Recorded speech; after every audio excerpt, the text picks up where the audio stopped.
里边的人，给我滚出来！大人，这几个来头可是不小啊！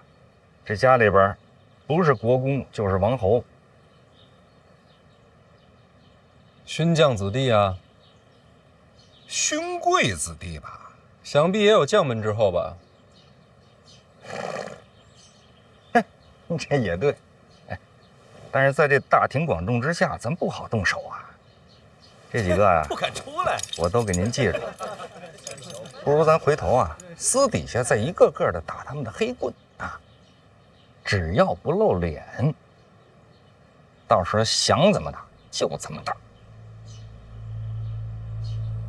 有道理。不过今儿啊，我还就想露个脸。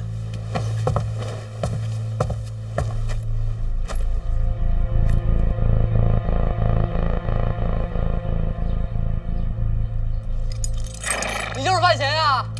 听说抱月楼是被你小子给接下来的，能不能少说两句废话？你知道抱月楼是谁的产业吗？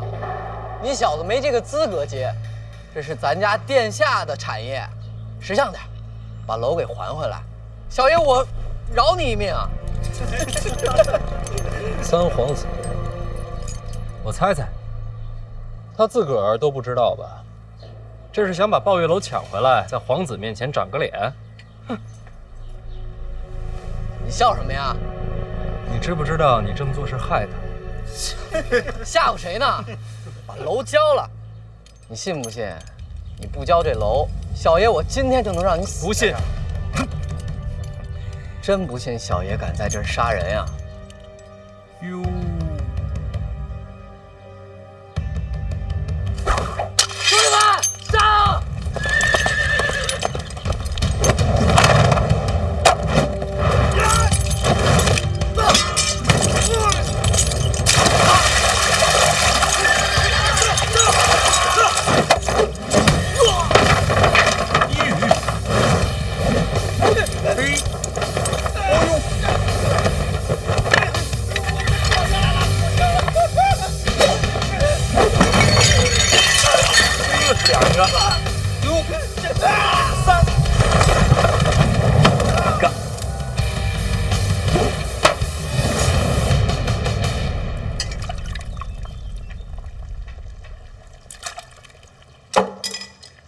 那几个小家伙还真敢动范闲。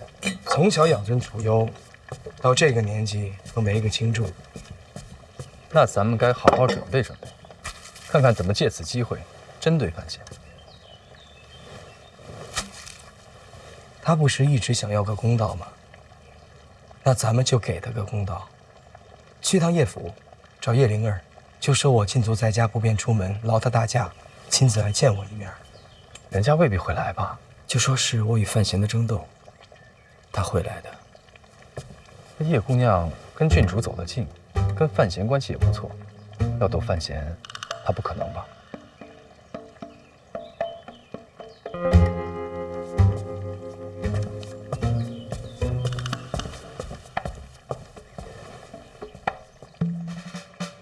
来点人，搬梯子。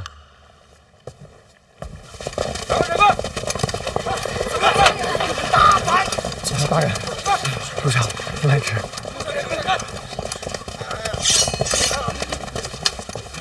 这些人都认识吗？认识啊，这些个家中长辈都是朝中。你确定你认识？属下眼花了。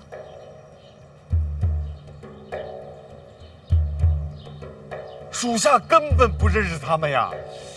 这些个家伙，他们身份不明，当街阻拦提私车驾，属下是不是应该把他们抓了？听你的。押回去。是。你们敢抓小爷，请进满门瞅斩！各位，行行好，少说两句吧。大人，真抓呀！抓呀。然后呢？然后，从他们身上搜些银子，把这店家给我赔了。臭崽子，下手没轻没重。咱家大人胜吧，闲吧，去吧。这应该是2殿下的手笔啊，逼着您跟3殿下翻脸呢。我知道，咱不上当，回一处。好嘞，把人数交出来，驾！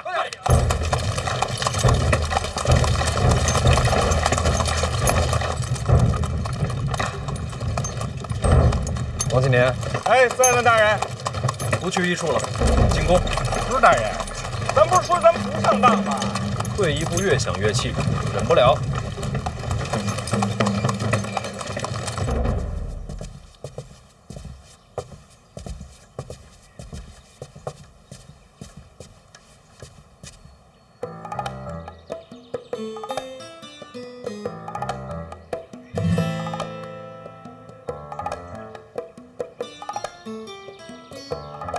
他在上面干嘛？不知道，他平时都这么接待客人吗？不是，那我也要上面。不一定。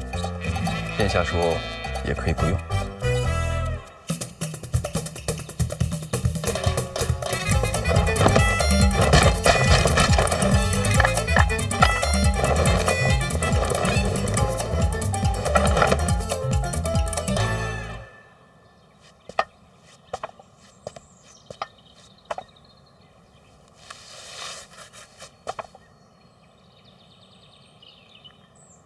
谢谢你能来，这些都是为你准备的，随意。你为什么坐这儿啊？如果我说我跟范闲都是误会，你信吗？你们都闹成那样了，可是我心里还是很欣赏他的。那你跟他说呀，找我来做什么？他不一定会来，误会太深。其实，我对他从来没有阴谋诡计。不信你看我眼睛，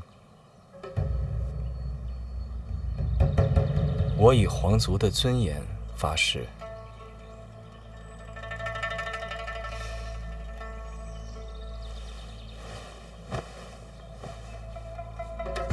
我能不能问一句，你为什么要跟我说这些？被逼无奈呀。那你倒是说说，谁这么有本事，敢逼皇子？陛下，我想远离纷争，他不让啊，在群臣面前说我贤德兼备。13岁封我为王，15岁旁听朝政，他不让我离开京都，给我机会结交群臣，广结党羽。你让太子怎么想？说我不想争太子心吗？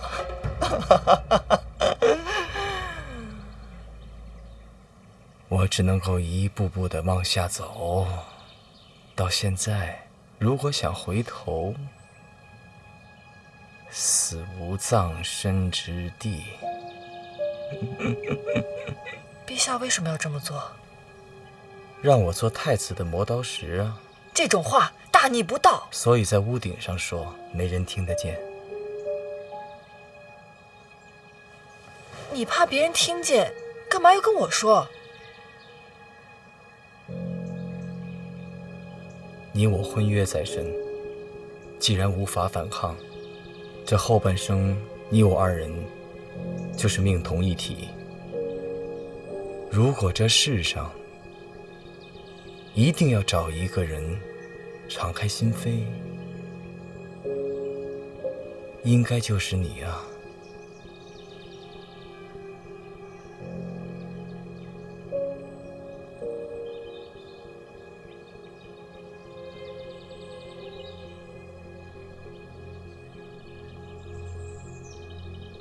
现在你应该相信，其实我对范闲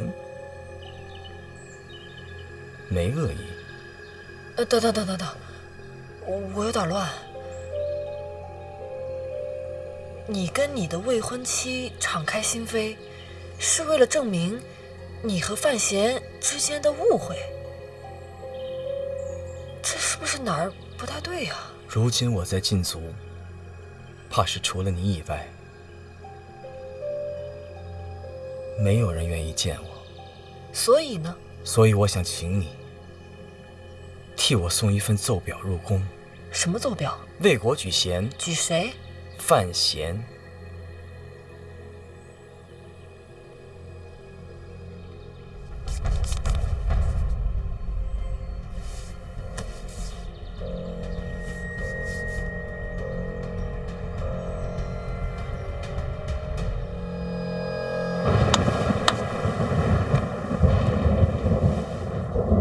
接着说。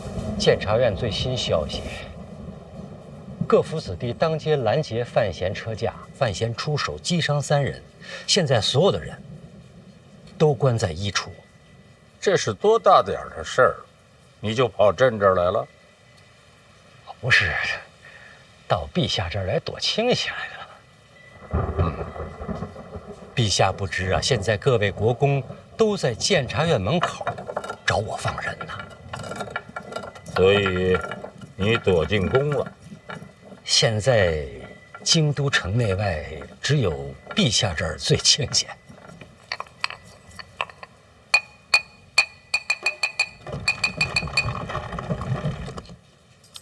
你躲什么呀？陛下，您那可是火药啊！是。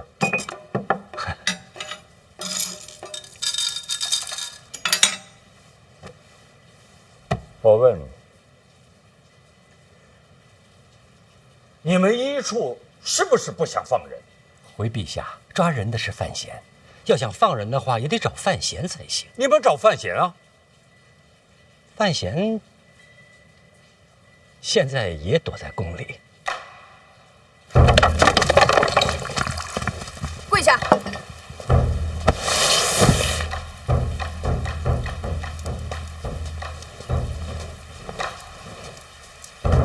你是抱月楼东家？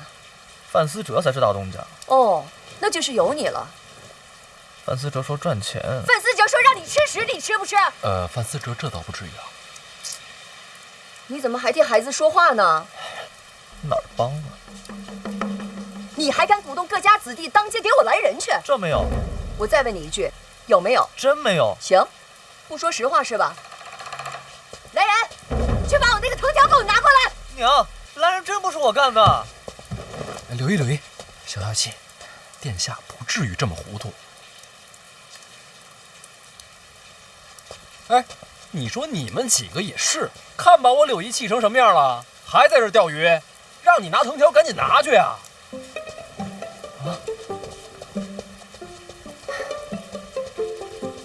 我让你不说实话，说不说啊？不说是吧？哎呦，说不说？娘，说不说？说不说？娘，别打！臭小子，整天柳姨消消气，差点还跑不跑？跑不跑？让你跑，让你跑！打死你！柳姨歇一歇。臭小子，叫你不听话。柳姨，喝口茶吧。真不是我，娘。臭小子！哎呦，别打！你先等会儿，等我打完他的。下雨天打孩子，闲着也是闲着。说不说？娘，我真没有。柳姨，您要不还是钓会儿鱼吧？下人们都看着呢。我管他上人下人的，钓鱼是解闷儿，我抽他也是解闷儿。说不说？还说没有？还说没有？真没有啊！哎呀，臭小子！别打了，娘！哎呦！哦，动藤条了，真打了。你说咱们要不要去看看？晚了。打完了，这么快？最后还是范闲给拦下了。无趣，无趣呀！没有热闹可看了。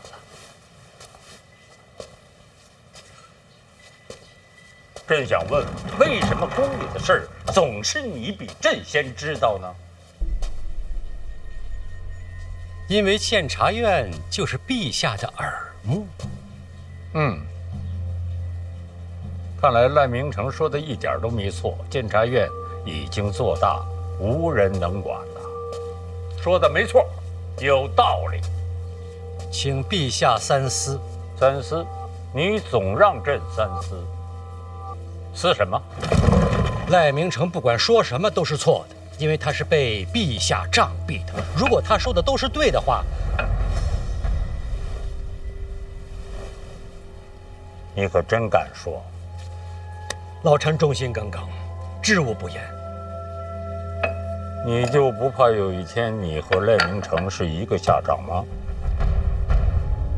为国捐躯，不惧一死。得了吧，不去死。刚才你躲什么呀？陛下，这死亦有轻重之分。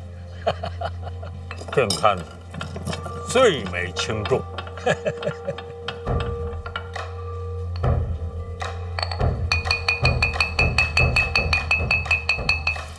这孩子嘴真硬。小小请啊。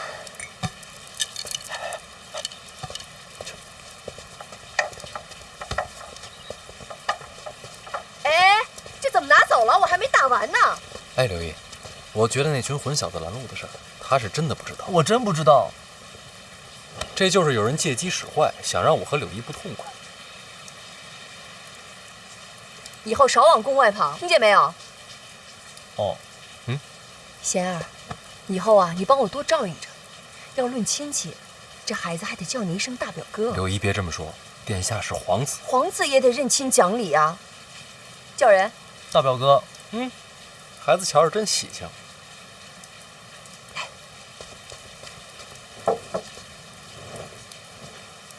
堵你的可都有些家世啊。是，府上都有爵位。你都给抓了？都抓了。那可得罪不少人啊。不怕。傻孩子能不怕吗？官场就是人情世故。唉，陛下要我做孤臣，我也只好铁面无私了。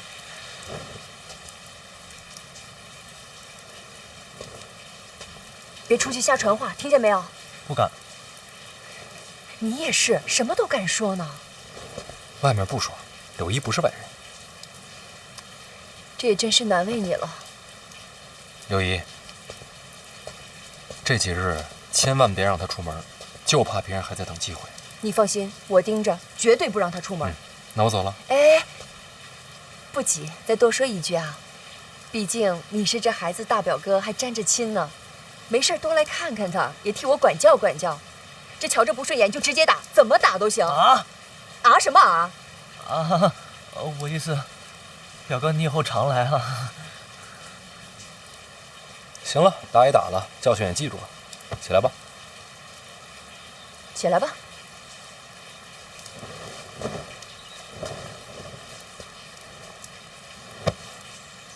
抱月楼还去吗？不去了，我那是被骗的。那抱月楼以后是表哥的。柳毅，那我真走了。哦，对了，宫里送来了一些酸酪，你不是爱吃吗？我差人给你送到府上去。酸酪浓郁可口，柳毅有心了。留下吃个饭再走吧。别了，一堆国公等着呢。贤儿，那你路上小心点啊。好，多谢刘毅。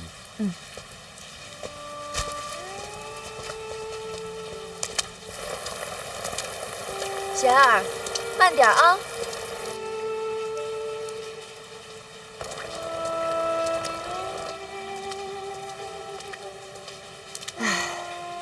以后常走动吧。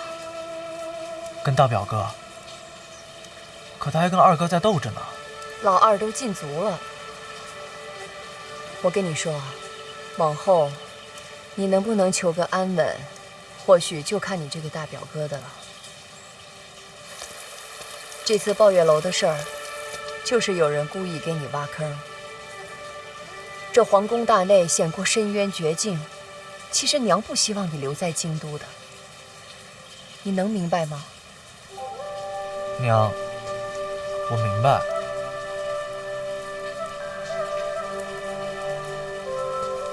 刚才娘是不是打疼你了啊？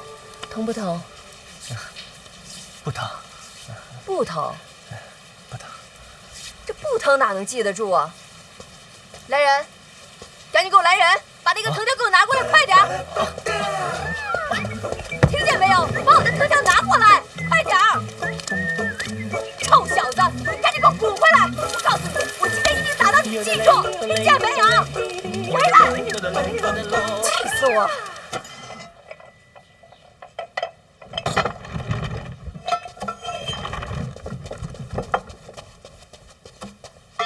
陛下，叶家上了奏书，先给院长看看。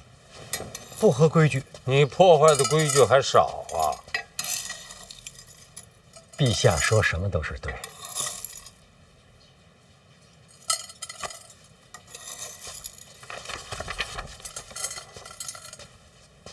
这是叶家和二殿下联名上奏。陛下，范闲继承庄墨涵书籍，文才经世，他们推荐范闲作为这届春闱的考官。对这个推荐信你怎么看？二殿下可是真聪明啊！刚刚进族就跟叶家联名上奏啊！叶家什么底呀？叶流云大宗师啊！这联名上奏，日后二殿下依然前途光明。他们的婚约是朕赐的，他再聪明也是陛下给的。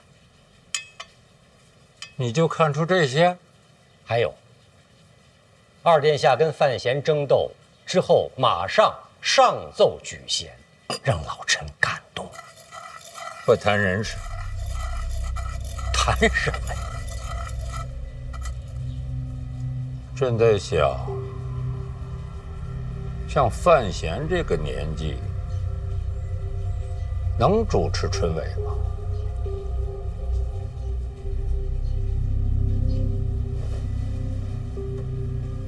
你这是什么嘴脸？陛下，老臣不好说。刚才陛下说不要谈人，范闲恰恰是个人呐。春闱如此重要，老臣不敢僭越，一切还要听陛下定夺。陈院长说话还是那么的滴水不漏。老臣毕竟忠心耿耿。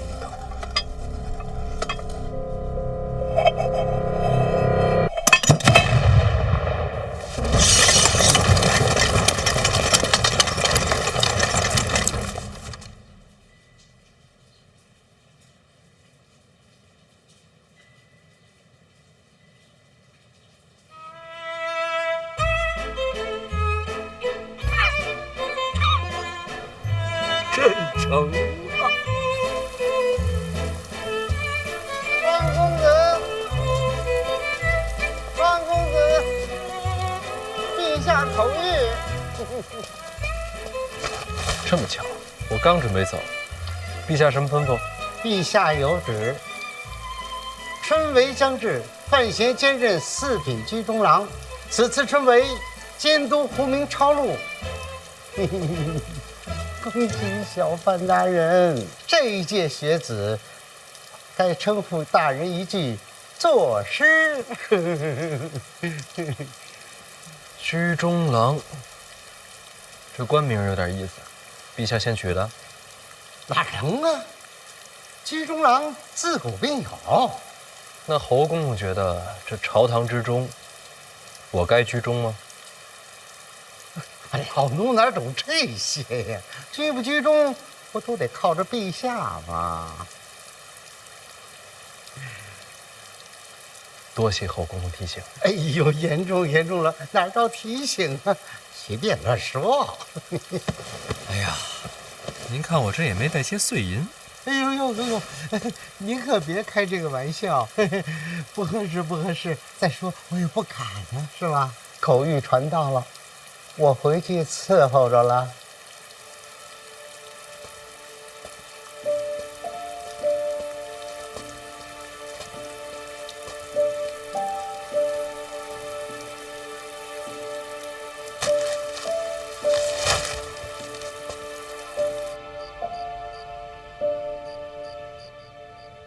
头在动。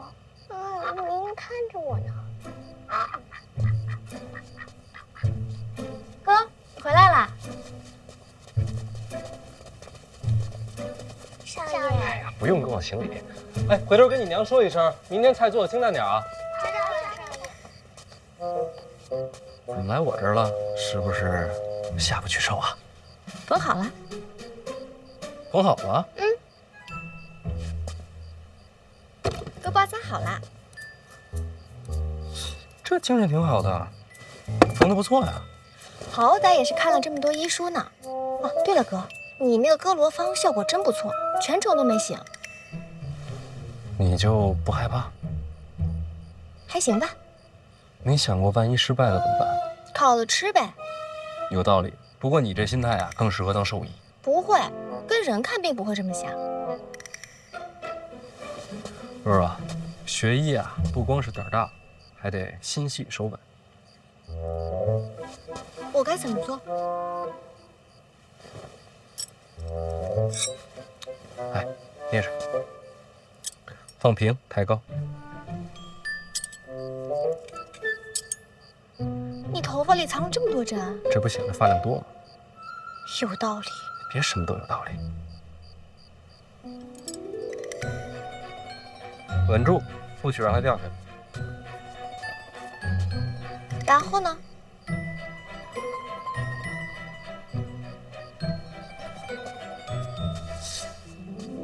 你别说，这手还真挺稳的。然后就是学会在运动中保持平衡。首先呢，就得走起来。练到后来啊，不管是正着走、倒着走、前后左右、东南西北，哪怕是蒙上眼睛，它都不能掉。你哥我当年练这个的时候啊，老师说。然后呢？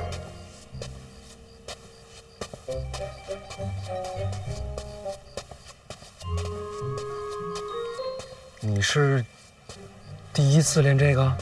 对呀。手这么稳吗？是不是很有行医的天赋？算是吧。哥以前也练过？练过。也跟我一样，可以挑着针走来走去？差不多吧。啊，那个若，这不用练了。我跟你说啊，这个啊，这只是第一步，一些皮毛、最微不足道的雕虫小技。学医呢，还是得多读医书，五脏六腑的位置啊，人体穴位啊，都得记牢。然后呢，就是找一个水果。水果？对，拿着水果，不停地割开再缝上，割开再缝上，不停地练习，不光练手稳，也练心细。我记着了。现在要练吗？不急于这一时，咱们今天先到这儿。那我先走啦。哦，哥，我差点又智商盆地了。啊？嫂子要找你。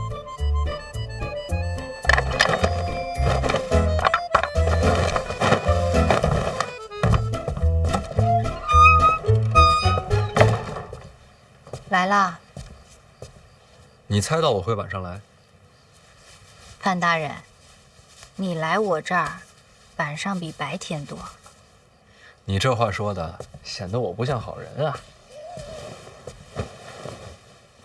勋贵子弟拦路打人的事儿，我听说了，这应该是二哥暗中推动。我知道，都是被他当枪使。那些少年，你该打就打，该训就训，陛下撑腰，那些国公勋贵不敢怎么样。大不了你打完了，我再登门赔罪，好歹有个郡主的身份，他们打碎了牙也只能往肚子里吞。婉儿，咱俩真是珠联璧合。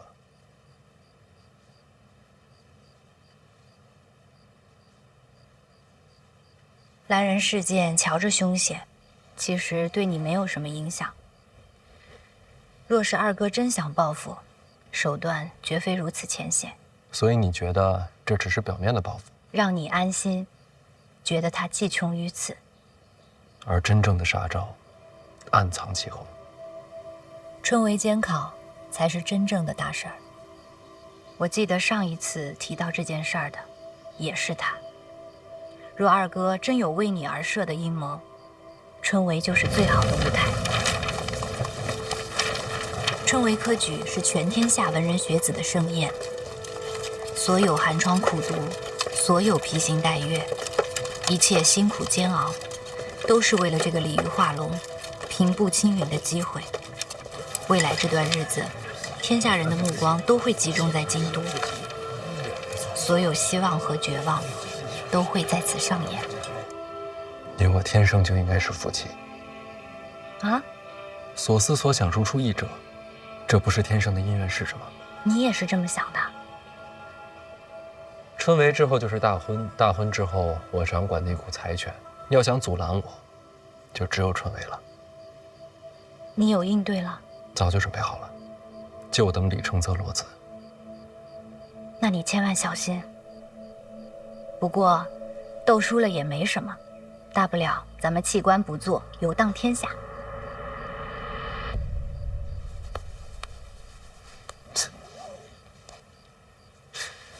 反正有你就行。别动手动脚的，绣坏了。那话说回来，我这看了半天了，你绣了个什么呀？鸳鸯戏水。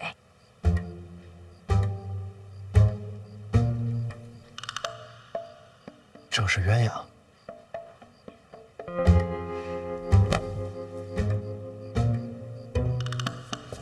其实真的挺好的，挺好的。别找补了，确实是我的问题。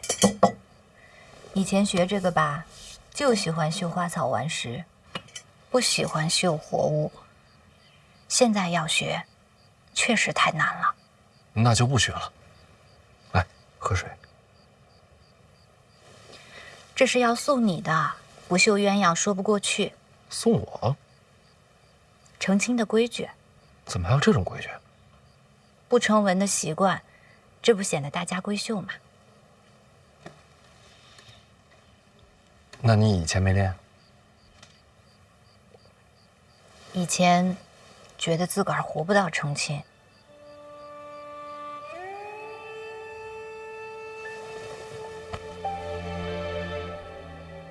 快了，春闱忙完就该成亲了。到时候一定绣成鸳鸯。为什么小的时候不喜欢绣活物啊？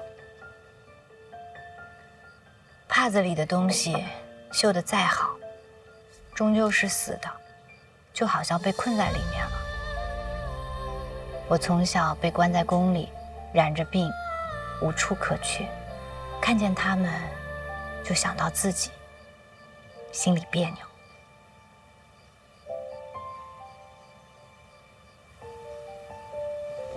没事啦，现在有你啦。我在儋州长大，儋州是个港口，每天都有很多的船来来往往。等到日落的时候，海上的飞鸟随风起落，放眼望去，全是生机勃勃。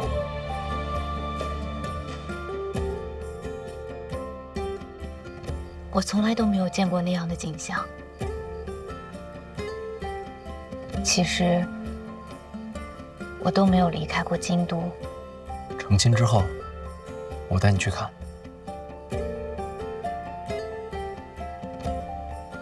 我一直有一个梦想，等到所有的麻烦都不再是麻烦的时候，我要带你看遍天下的美景。会有那么一天的。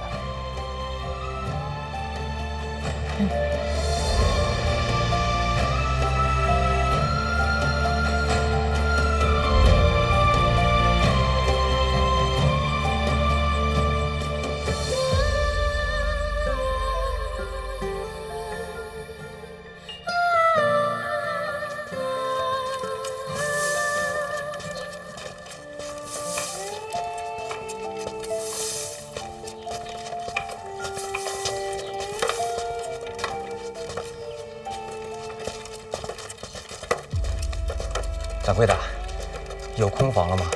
我昨天来是客满，小二说让我今天一早过来碰碰运气。您稍等。史公子啊，正是史产力。您运气可真好，刚有客人离开，正好空下一处私人合住。哦，不瞒空子，春闱就在眼前，现在在京都城内想找个住处，那可真不容易。私人合住虽是喧闹些，但房钱可便宜多了。公子也是来参加春闱的吧？啊，那肯定是。既是考生，能否看下官府发的文书？不是针对公子，春闱将至，京都管得甚严，我们呀要仔细记下细节。回头啊，府衙要来查看。应该的，应该的。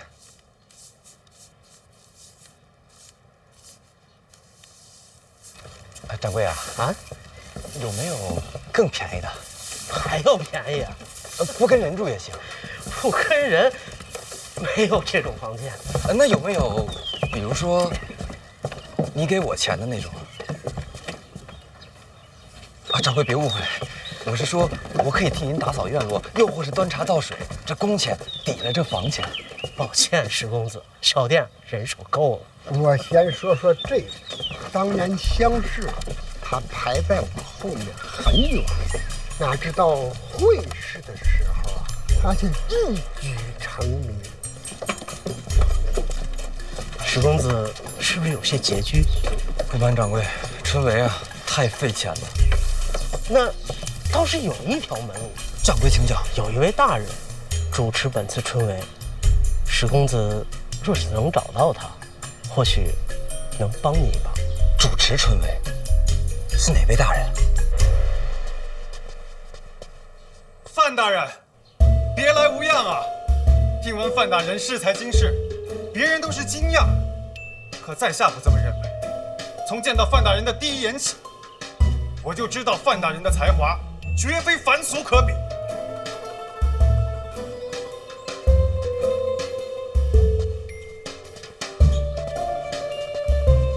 你谁呀？大人，我贺宗纬啊，咱们见过。贺宗纬，有点印象。京都府衙上，你还帮郭宝坤跟我打过官司，是不是你？大人，那都是国家逼迫我的。行了行了，别跪了，我只能假意迎合，其实我心中根本就不耻啊，大人。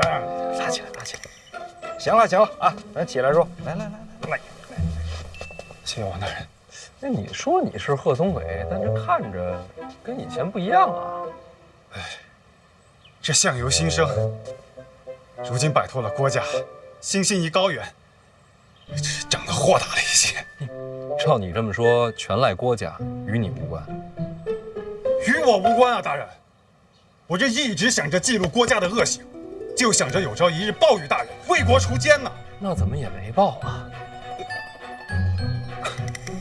这不是大人的动作太快了吗？这郭攸之都入狱了，而在下也逃脱了魔窟，这一切都要感谢大人。大人就是贺某的再生父母啊！可别，你看着比我老，精神上的父母。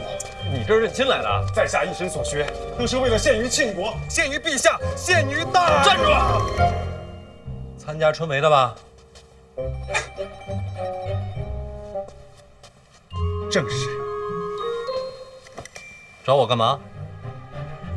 拜师啊！大人才华经世，又是贺某的再生父母，我等读书人就是为了忠孝节义。若贺某不来拜师，这天理难容啊！知道我是考官了是吧？绝对不是大人。大人，贺某是真的敬仰大人。大人，你是知道我的，我这个人最重礼义廉耻。若非大人换了旁人，我这说什么我也跪不下去呀。那你倒是站着说呀。我就跪着说，贺某一片赤诚，不知大人是否愿意收孩儿为明灵之子？孩儿愿天天侍奉义父左右，为义父尽孝。这刚才还拜师呢，这会儿都义父了。义父，孩儿飘零半生，孤苦无依，还望义父成全孩儿。大人，赶紧起来！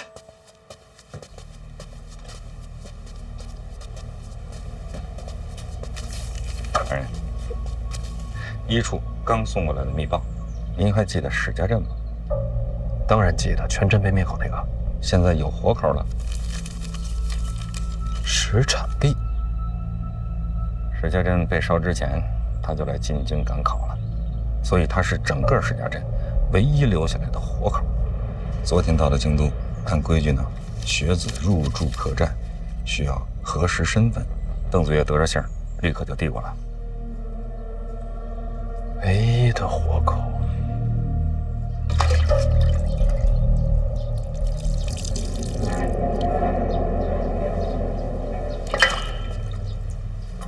史家镇唯一的活口，还来到了京都。人住在京都客栈。殿下，我去一趟。你去干嘛？杀个学子，探囊取物一番。杀学子干嘛？不灭口吗？我跟你说过了，史家镇那把火不是我放的。可这终究是史家镇活口，范闲还盯着您当年跟北齐往来的事儿。那更不能杀了。你都知道了，监察院能不知道吗？就让他去查。其实我也想知道那把火到底是谁放的。史家镇那把火不是我放的。可这终究是史家镇活口，范闲还盯着您当年跟北齐往来的事儿。那更不能杀了。你都知道了，监察院能不知道吗？就让他去查。其实我也想知道那把火到底是谁放的。人在哪儿？同福客栈，医处啊，已经悄悄地把那儿给围了，以防别人暗中动手。邓子岳做事还是仔细。等会儿，什么客栈？同福客栈呢？掌柜的贵姓啊？同福客栈，姓童吧？男的还是女的？男的吧。大人要想要个女的，我也可以给您想办法弄。边儿去，我什么都不想要。你可以走了。义父，闭嘴！读书人该有风骨。孩儿我趋炎附势，蝇营狗苟。贺宗纬，今日我不打你出去，就已经算是心软了。读书人不能做狗，也不该做狗。孩儿是真的敬仰。滚！哎，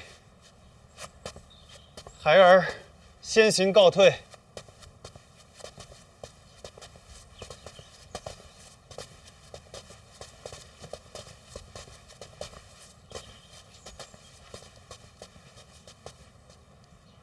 这是来投教您呢。我还是要脸的，这样的人我可不敢收。但愿天下读书人不都是这般货色。这般货色呀，也是少见的。少年人总是昂扬的多。但愿吧。老王，咱们一会儿去一趟同福客栈，啊，见一见那位唯一的活口。史家镇上上下下无数冤魂，能否沉冤得雪，就看他了。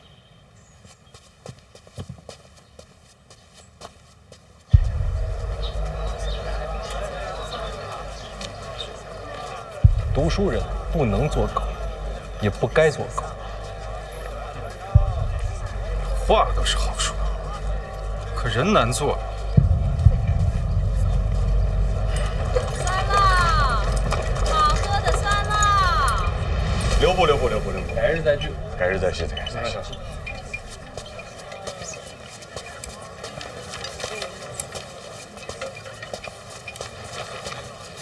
范公子来了，借一步说话。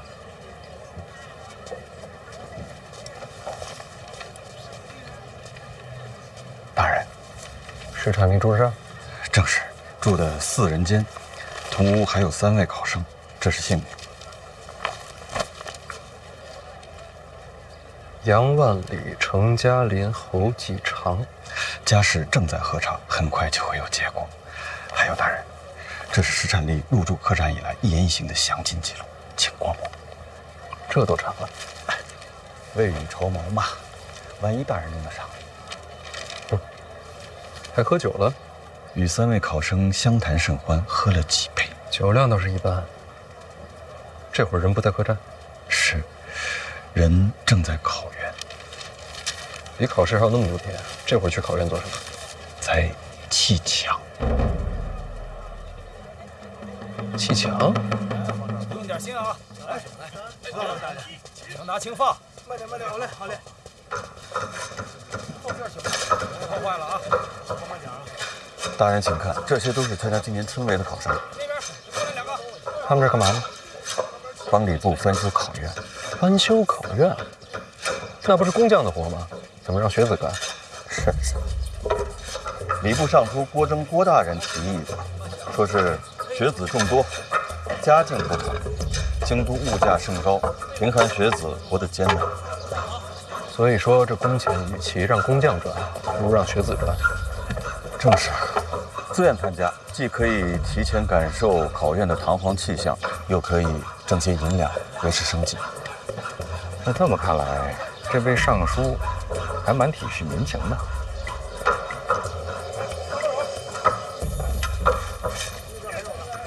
大人，那位就是郭尚书。这郭大人还亲力亲为啊！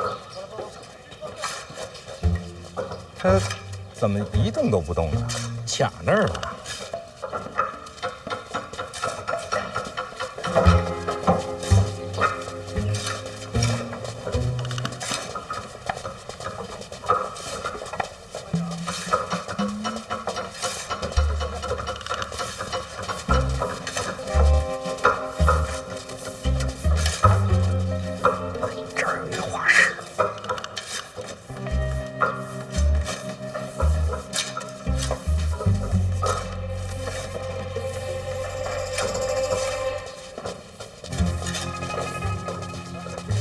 确实啊，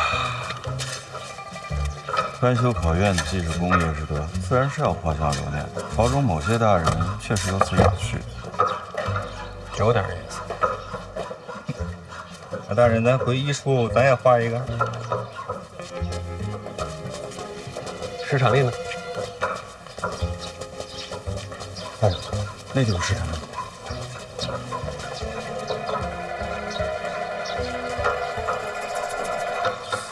他这也是画家吗？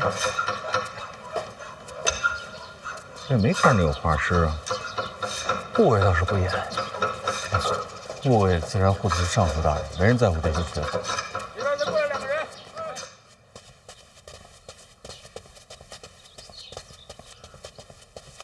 贺宗伟，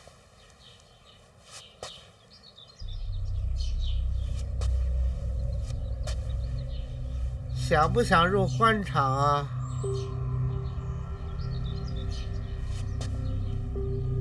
若能出人头地，你可愿以身犯险啊？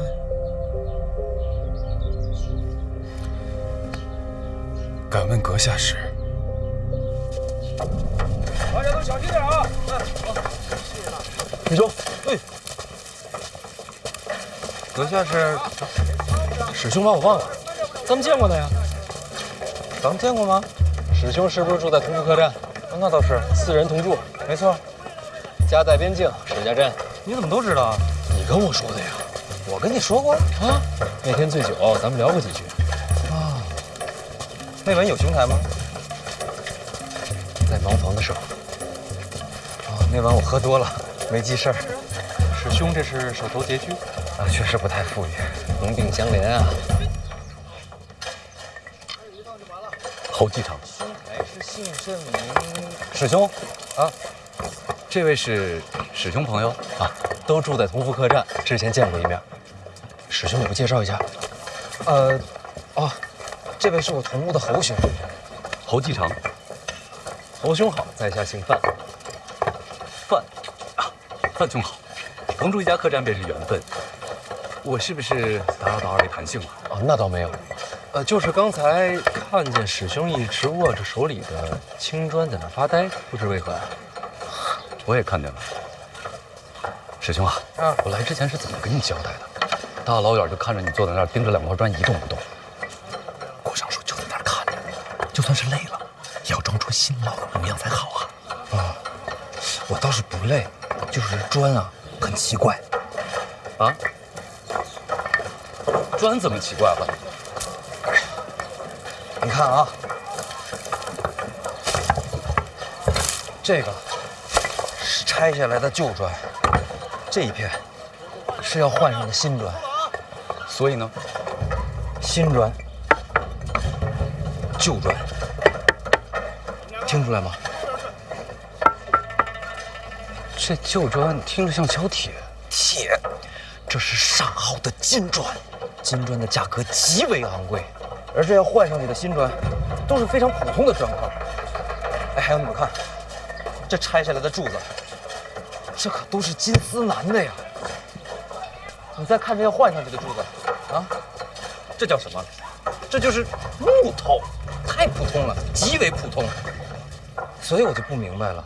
这礼部翻新考院，为何换上去的反而更差呢？师兄如何懂得这些？啊，我家乡都有行商，这些我都亲眼见过，绝看不走眼。师兄，此话切不可再讲。为何呀？考院翻修是由郭尚书亲自建立。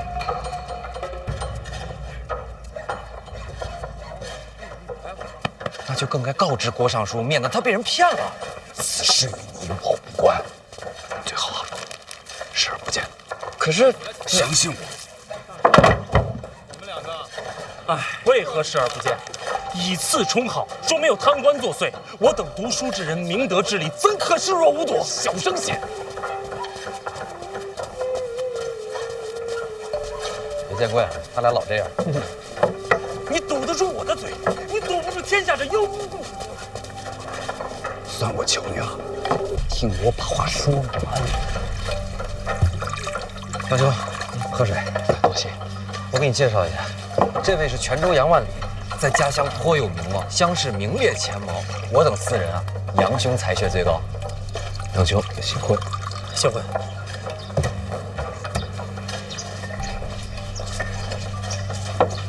我这就去。你少读些书吧。就算是告发，我们的话谁会听啊？听说小范大人现在你认识小范大人吗？我可以认识。郭尚书认识小范大人吗？那是自然。你们2人谁和小范大人熟络？郭尚书。人家2人共同掌理春闱，要是早有往来，又当如何？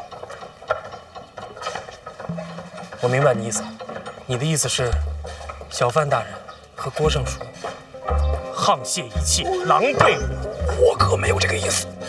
那你是什么意思？我的意思是，忍了，莫再提这件事了。如果这都能忍，那读书何用啊？就算要管，也不是现在。那是何时？杨兄，我问你啊，我们来京都是为了什么？做官。那我们来考院做工是为了什么？也是做官。那你现在做官了吗？没有。要管闲事，就认到我们也是官。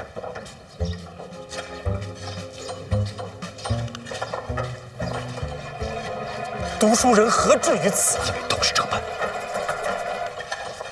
告辞。哎，杨兄，杨兄，明明是个书生，跟个莽夫似的。哎，老兄，你刚才说这来这做工也是为了做官，何意啊？啊，没有，生活拮据，赚些吃饭钱罢了。除了钱财，侯兄在来之前还交代过我们这其中的关键。师兄无妨，师兄都是学子，是懂得分享。侯兄说了，咱们来做工，不仅仅是赚钱，也是为了露脸。露脸？咱们这些来做工的学子都会在册上留下姓名。郭尚书本人就在现场，咱们最好能让郭尚书记住咱们的名字。记住名字？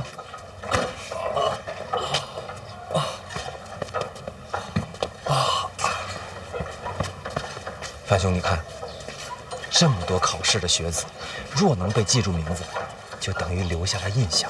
到时候看我们的考卷，说不定就能多看一眼。还是侯兄想的长远。如若不然，我们这些人哪有机会上榜啊？春闱考的不是才学吗？才学没有用，我们身份低微。这跟身份有何关系？范兄有所不知啊，每年春闱有多少学子？怕是成千上万吧。可是每科取的人就只有那些。接向满室传言，朝中大员挑几个，宫中定几个，太学再选几个，然后再选些名士，剩下的还有多少可选的？这还没考呢就选人了？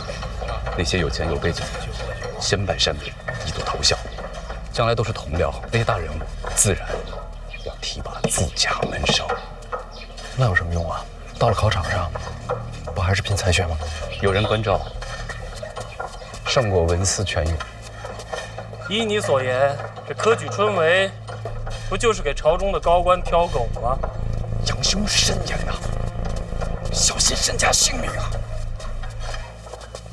安宁也是啊，听我就好，别惹祸上身。考前内定，考场如过场，这不就是舞弊吗？本来就是。小声些。可我也在想，若真如此，为何无人告发呀？告谁啊？那唐章的不也是个官吗？那公平在哪里？什么东西？公平啊！哪有这种东西？若没了公平，这春闱不就是场笑话？也许等我们金榜题名，就能改变这一切了吧？陈大林呢？啊，问萧史料呢，我叮嘱过他了，不要乱说话。这想想啊，是真没意思。干活去了。师兄，谨言慎行。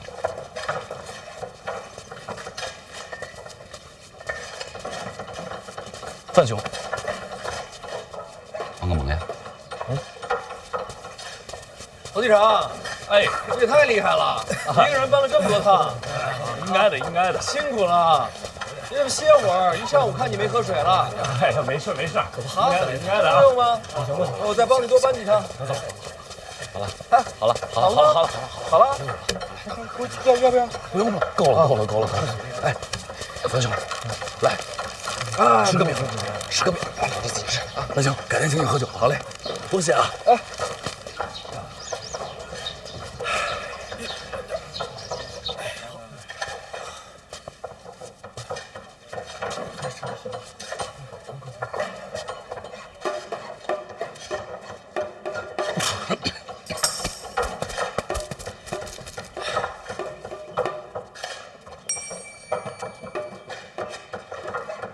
小范大人，郭尚书认得我。啊，朝堂之上见过小范大人的英姿。那个，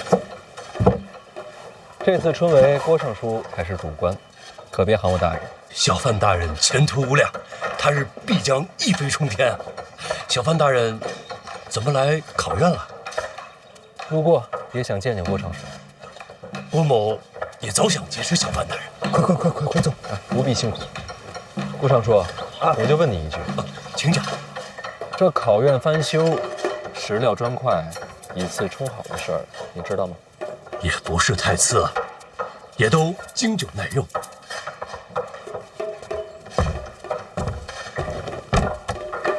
这么说，郭尚书都知情。要说不知道，岂不是儿笑话？这翻修考院，户部可拨了银子。那肯定的，户部不拨银子，谁敢动工啊？经郭尚书这么经久耐用一番，还能剩下多少？应该还有些结余。那些拆下来的金砖和金丝楠也都不便宜。拆下来的砖木都在礼部的库房，结余的银两也都记在账册。郭某知道小范大人有凌云之志，立志要惩贪除奸，郭某是赞不绝口，绝不可能明知故犯。这次重修考院，没有1钱银子进到郭某的口袋，郭某问心无愧。小范大人如若不信，便可细查。咱们礼部配合到底。钱在账册，都在。砖木在库房，绝无缺失。那我就不明白了，郭尚书这么做，图什么呀？郭某既然身为礼部尚书，自然不能失位素餐。咱们为官之人就应该多做一些实事。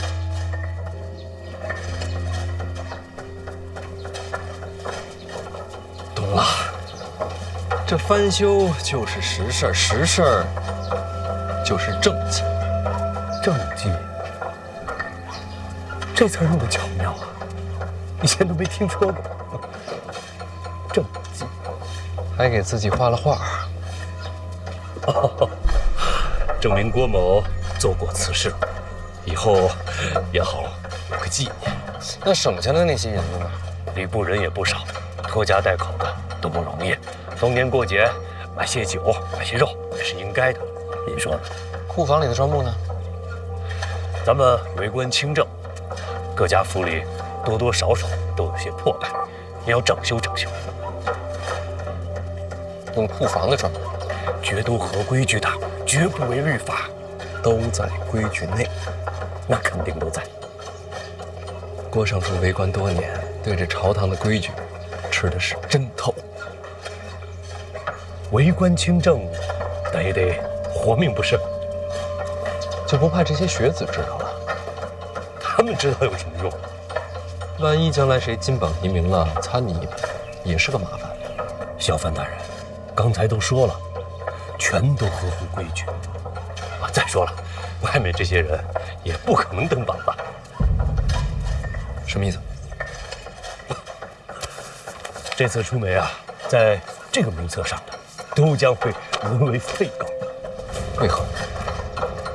这些学子心思狡诈，他们为什么来这里做工？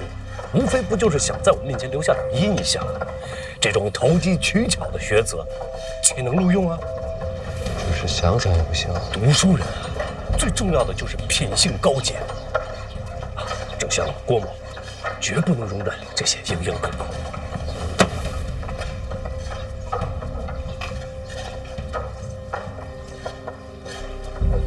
若非门外的学子有大人的门客，只是想给这些学子留条活路。小范大人，品性最重要。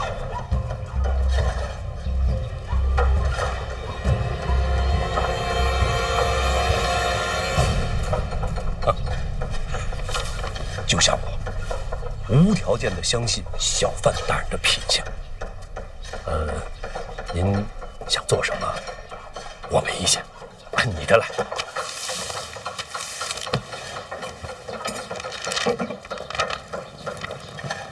侯继常啊，你可真能干呀！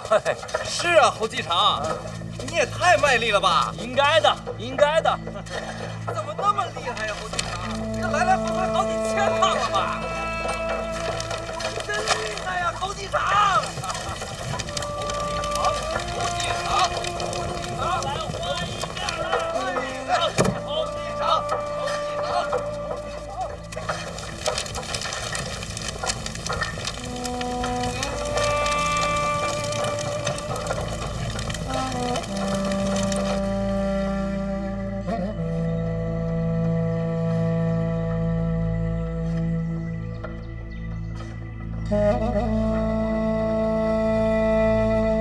明亮天光，辟邪设计，载臣之任。张善战道，积浊引情乎善。君子之道，造端乎夫妇，及其志也，达乎天地。哎呀，这些学子们啊，到了京都租房就不便宜，这家境贫寒的，就得想点赚钱的法子。人是真不少啊。那是啊，天下读书的种子，这会儿都在咱京都了。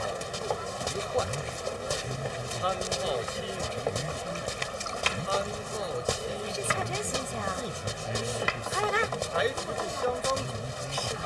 还有这岁数来考的，这肯定是考了好几回的。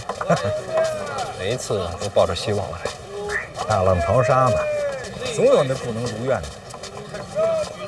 对于他们来说，春闱是什么？那是国之恩典啊。还有呢？这就是大人所说的改变他们命运的机会。是啊，多年寒窗埋头苦读，为的就是这么一次机会，一个本来应该公平的机会。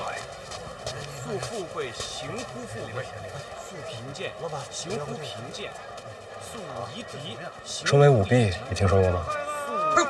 哥们，够肥的这监察院的吧？这一看就不是跑远道的。我就没拿东西，要不然我就别跟我打岔，我就随便问问。在上位，你随便说说。下，在下位，人上，正巧不求于人。那我就随便说说。则无怨。这春闱之前呀，很多学子那都已经登门拜师、卖身投效了。这些人考都没考，就把前程定了。考场不过就是走个过场。来百公里，柔远人也，怀诸侯也。修身则道立，尊贤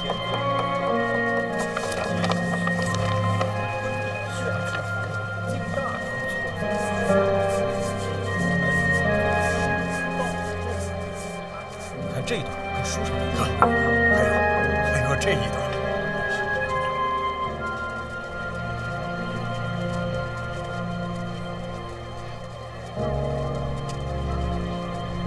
那他们呢？他们，哎呀，没这个命。这些事儿，监察院不知道吗？多少也知道些。不是监察百官吗？这都不查。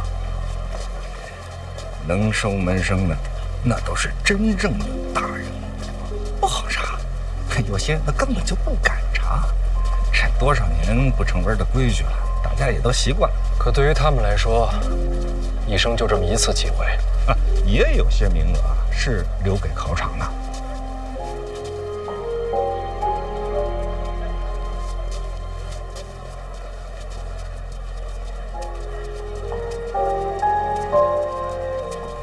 这不公平。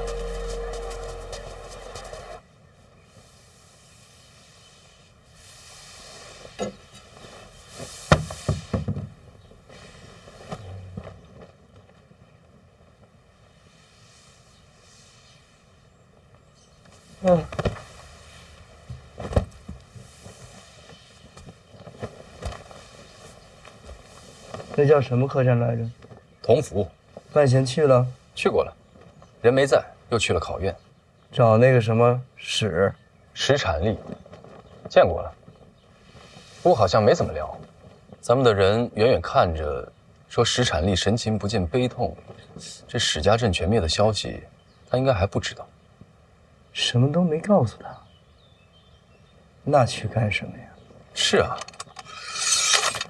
白跑一趟。也不知道这范闲到底在想什么。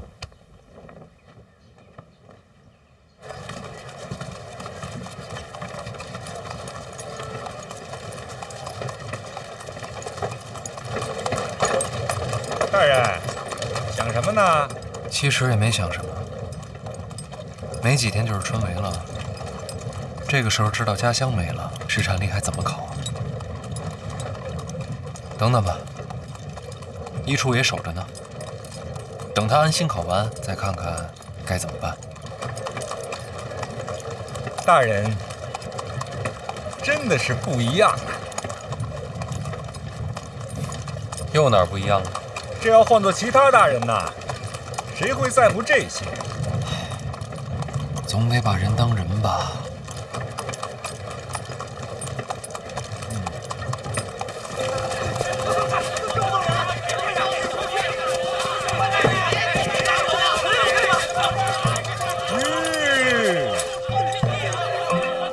到家了吗？您快下来看看吧。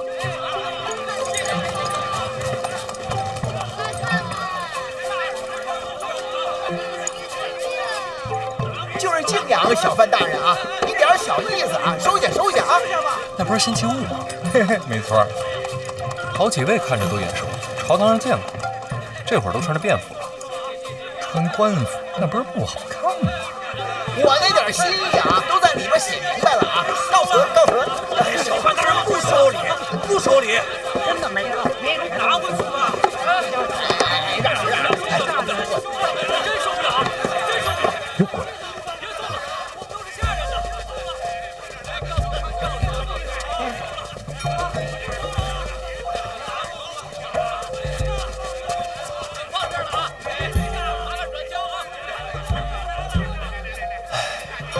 这都是为了春梅啊！嘿，可不是吗？走吧，绕后门。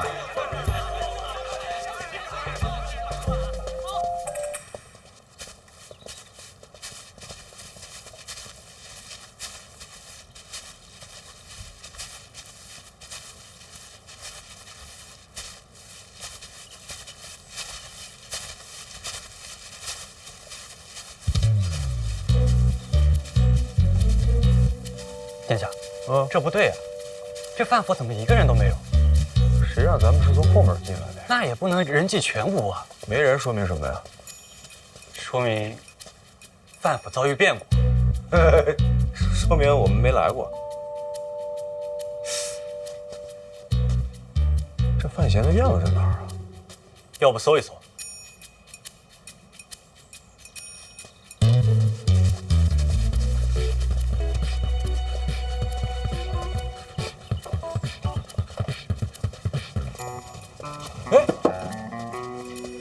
哎呦！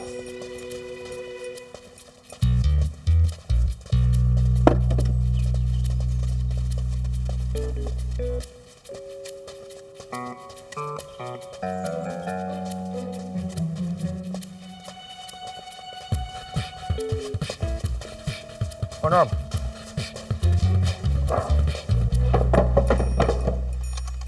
原路返回，府外等我。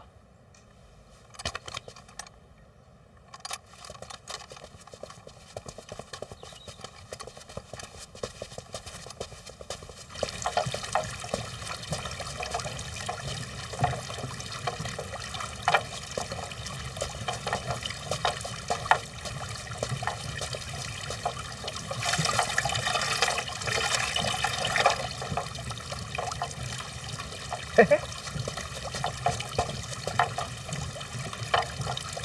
哎呦，这转起来了。老爷，嗯，太子登门，你怎么把下人都给撤了？后门来的。前门后门来的不都是太子吗？嗯，你把人撤了也就算了，你也不去见一见？不是找我的，不方便见。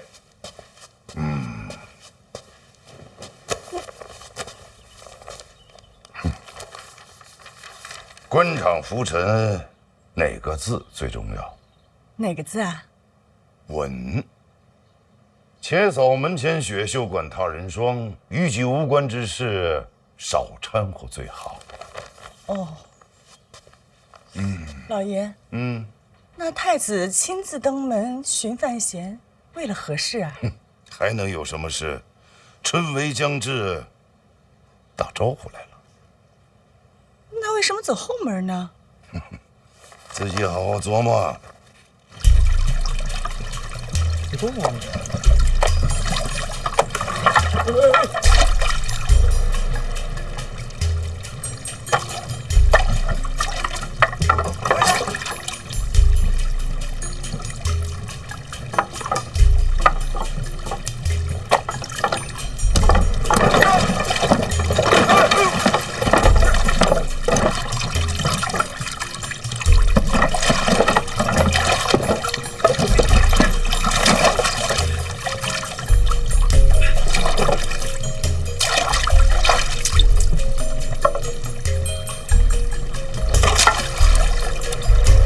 太子这是专程拆家来了。大兄，对不住啊，刚才这东西他不转了，我寻思帮他一下，结果可能帮猛了。那什么，不行，我多少钱我赔给你吧。说笑了，殿下还是先上岸吧。啊，好。太子什么事儿亲自登门啊？你想听真话还是假话呀？我都可以。我是来劝架的。我跟谁打了？你跟二哥斗成那样了，禁足半年，作为亲兄弟，我心里能舒服吗？不得来劝解一二啊！这是假话。还能再假吗？那真话呢？真话呀。哎，来了！有人喊他吗？心诚则灵。真话，你让二哥不痛快，我心里很是痛快，所以啊，亲自跑来给你送礼来了。殿下这是真不拿我当外人。你跟二哥作对，咱肯定就不是外人。不过我不知道你喜欢什么啊？金银首饰、名贵药材，我就都备了一些。多谢太子，我都喜欢。洒脱。哎呀，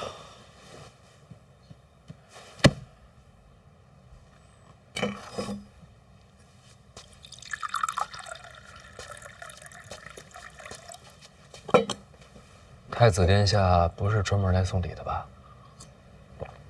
主要是送礼。主要啊，还有一点小事儿。有多小？几个小小的名字。那春闱使胡明、超路是由你监督的吧？到时候这几个名字帮我扫一眼。殿下是想要我做什么？什么都不用做呀，抄录的时候什么都不用做就足够了。也没什么别的事儿了，我先走了啊。本来啊，这都是我下边人过来送的，后来我一想，咱是自己人，我也想你了，就亲自过来了，也显得用心。殿下真是用心了。哎，史家镇有活口啊，这都听说了。这事儿跟二哥走私有关系，我自然惦记在心里。后来怎么样了？那人是个考生，暂时没说，想等着先让他考完。按你说的办，我先走了。哎，莫送，我能找出去，反着箭头走就好了嘛。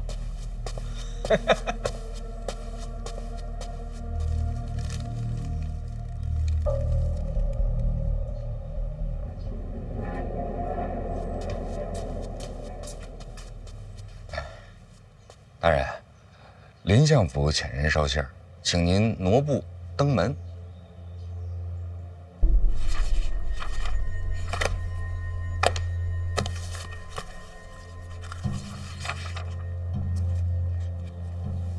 相爷，您瞧瞧这个可以吗？可以。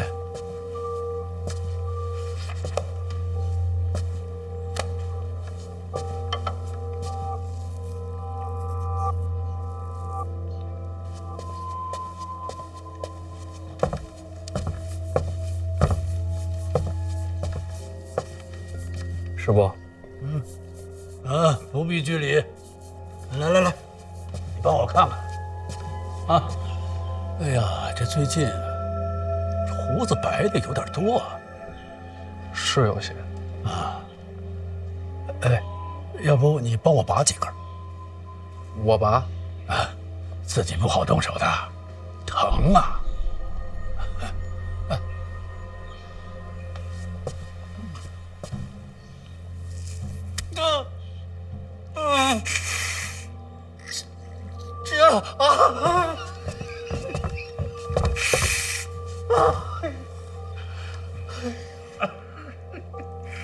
来，再拔，再拔，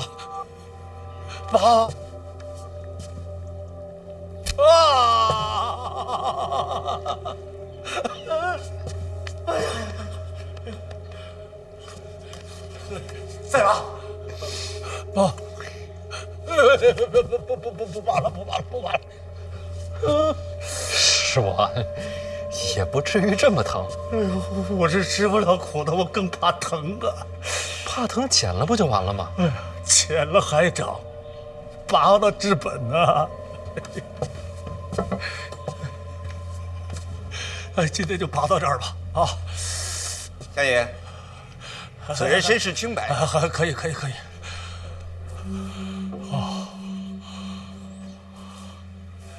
范闲，你看我这胡子还算齐整吧？精致。这做官啊，跟做人一样，细节处要留心。最要紧的是不露破绽。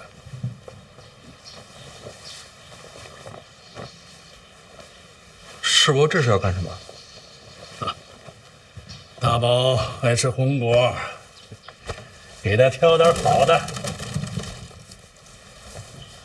大宝吃起来最急，我怕里边的糊啊硌着他。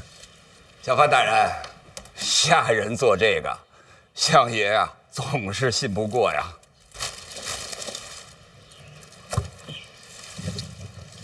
太子找你了，传得这么快？给你送名单。是。他说洪明朝录的时候，我什么都不用做。确实不用你做，有别人动手，你只当没看见。没看见什么？还能做什么？能选定的人，金榜题名。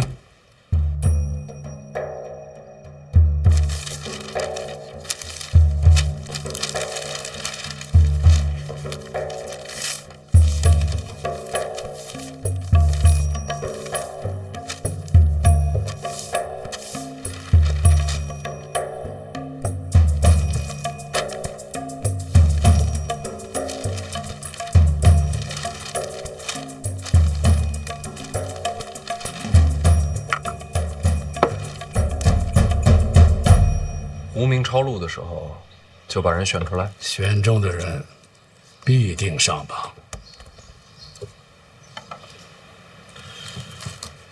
那要是文章不好呢，就没有人质疑吗？总会有办法的。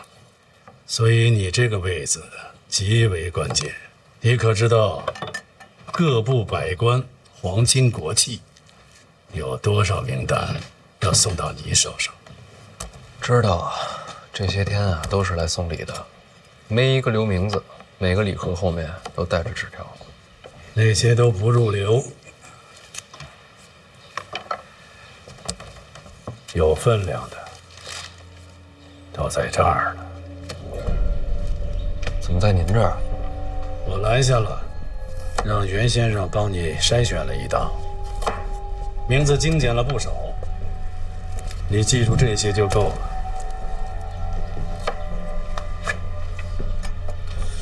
不是春闱吗？就不能各凭本事吗？这不仅仅是名字，更是人情世故。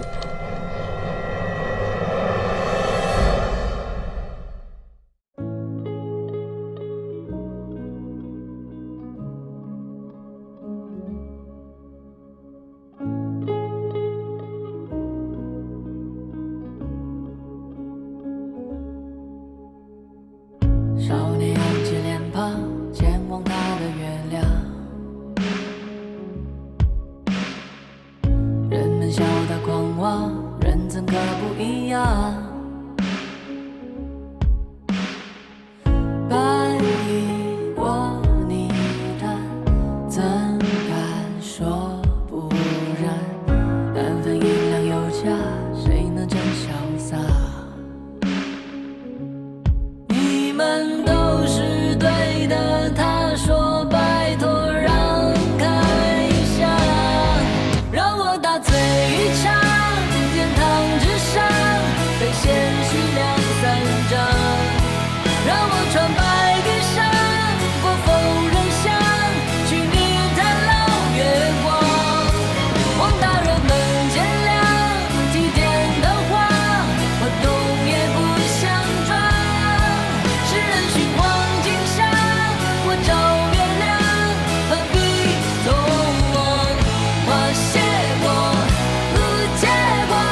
不是春闱吗？就不能各凭本事吗？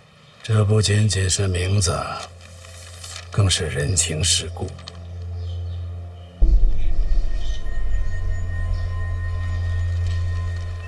范闲啊，木秀于林，风必摧之。会做学问，更要会做人。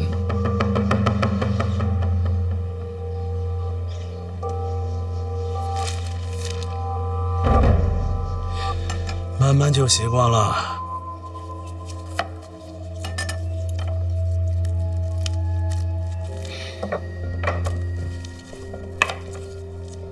见过郭征了？师伯这都知道。郭征原本是御史大夫，我由之入狱以后，暂领礼部尚书一职，春闱科举诸般竞技，你得多问问他。我跟郭征是见过一面，只是不怎么谈得来。师伯，郭征主导翻修考院一事，不合规矩，毕竟多年为官，都摸透了。怎么让规矩保护自己，你将来也得学学。我知道你心里不舒服，狠心。过了春闱这一关，你未来仕途不可限量。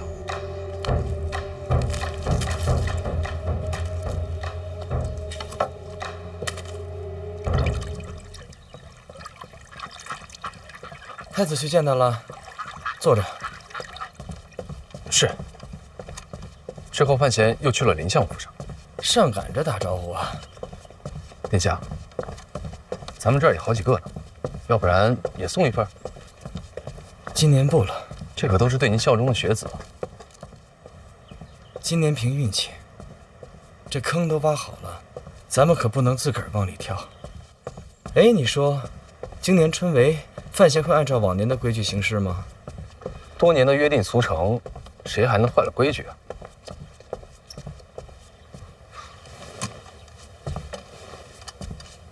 他不一样，别人习惯的呀，他未必习惯。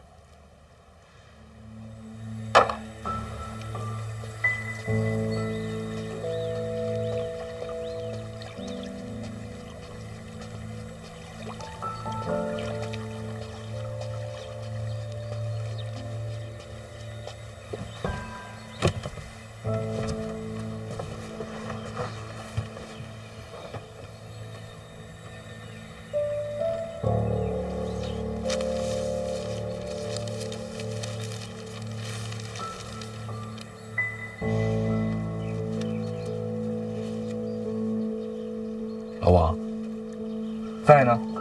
刚听说春闱舞弊这事儿的时候，我还真动了心思，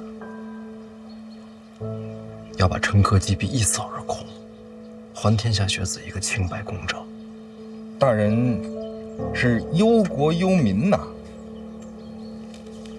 可才这么一会儿，太子和林相就把名单递到我手上了。我能怎么办呢？要跟老二斗，离不开太子的支持。林相就更不用说了，春闱之后和婉儿成婚，这就是一家人。他们给的我不想接，但不能不接。大人是情非得已呀。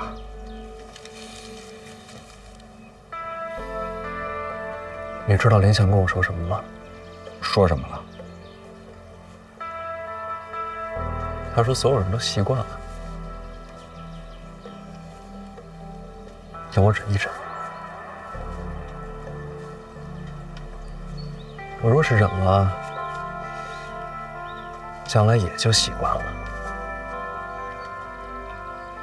所有人都习以为常，我又何必去当什么出头鸟？我此刻出了头，那就是满朝皆敌，刀剑如雨。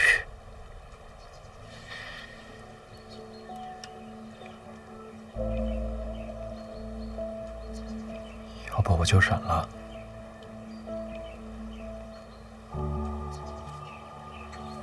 大人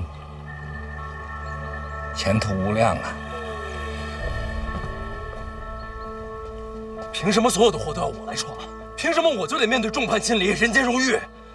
老王，我就是个普通人，我没那么特别，我也没那么勇敢，我也没那么正义。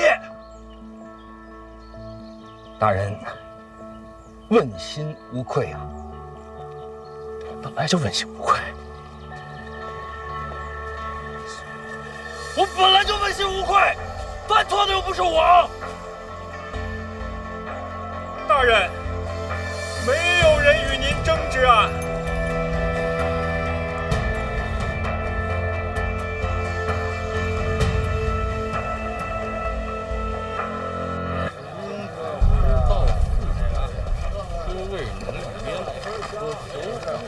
大人，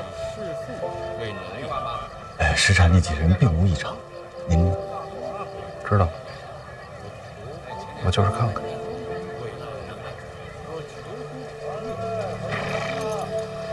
大人自己去。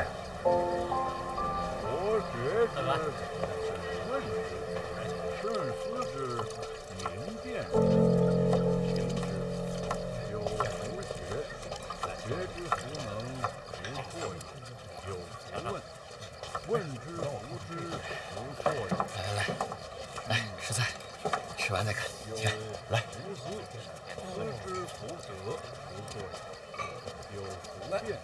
杨兄，你是范兄？是。杨兄怎么不上桌？这是自家带的，不好意思占店家位子。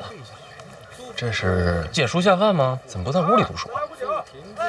范兄，这屋内烛火是要收钱的，这儿不用。杨兄有些拮据。范兄说话太委婉了，就是穷。小二，哎，来份烧鸡，来盘牛肉，来壶酒。客官您不上桌吗？上什么桌啊？就这儿挺好。哎，好。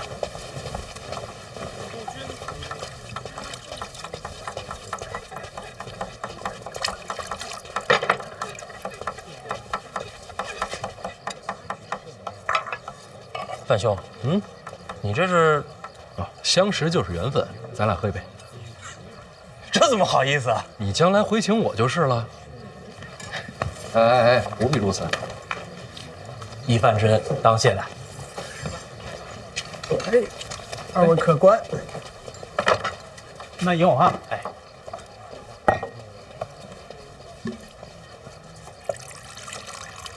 客官，您的菜齐了，慢用啊！范兄见笑了，这太久没吃肉，实在是忍不住。常有的事儿。那我自便。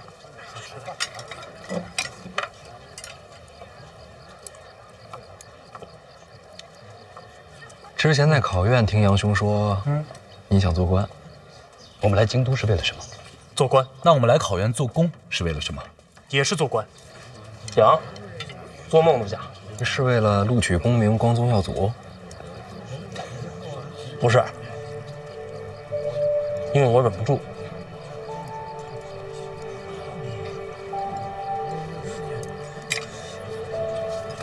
范兄，这科举不公，百官舞弊，外面恶殍遍野，这边是朝堂党争，这天下谁人不知？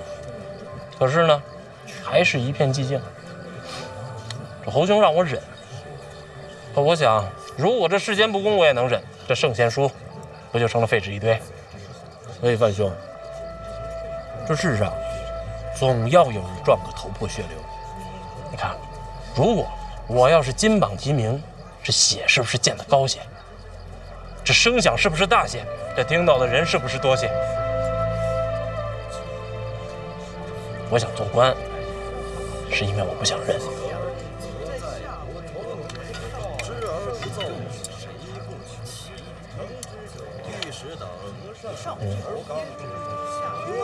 杨兄这做官的愿景，可是条死路。死路一条。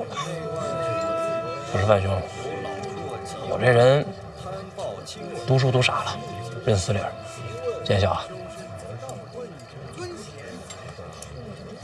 杨兄，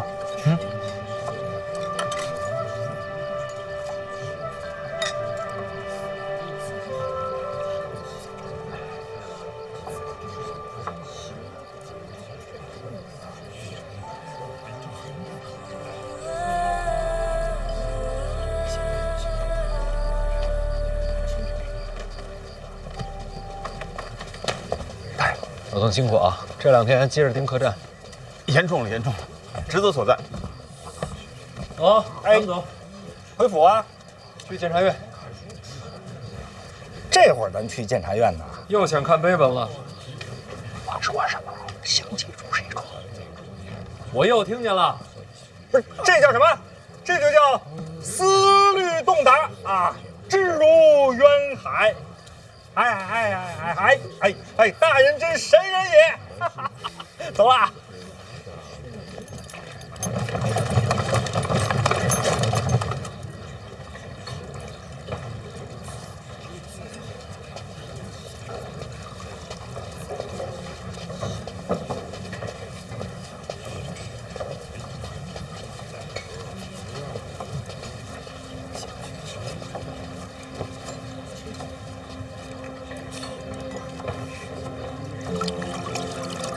思君令人老，岁月忽已晚。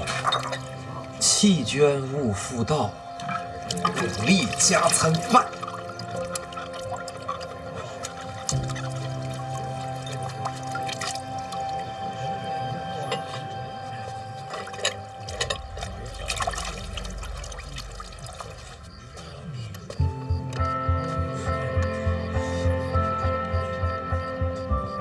胡明超路是由你来监督吧？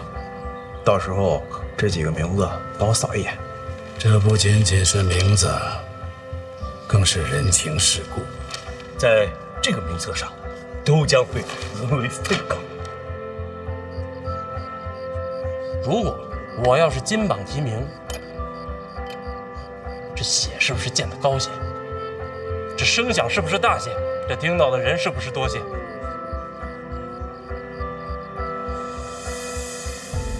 其实我也知道，我根本就上不了榜，该分的都分完了，哪还有我们的份儿啊？不过我一穷书生，我还能怎样？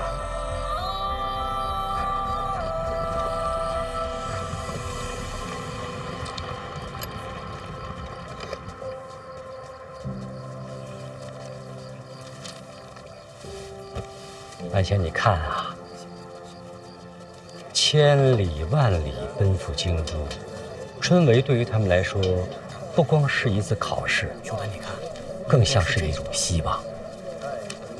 我最喜欢这几句。让开，光了。舍不得烛光钱，但还是想有光。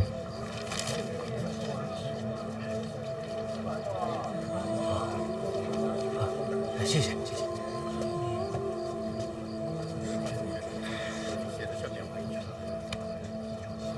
我娘她活着的时候，想要彻底改变这个世界。不光是改变世界，你娘还说要改变的还有人心。那个时候，她就像一颗耀眼的流星，又像是熊熊燃烧的火焰，让庆国人看到了不一样的光。可她还是死了。但是，那道光留下了痕迹，许多人都因为它而改变了。我有时候常常想，以我娘的本事，她当年选择换一条路，也会活得很好。可她还是燃烧一切，留下碑文。可如今，已经没多少人记得了。你说她后悔吗？绝不后悔。直到生命最后一刻。生命的最后一刻我没有见到，但是我相信叶青梅绝不后悔。她不怕吗？他只怕自己的光燃烧的不够强烈。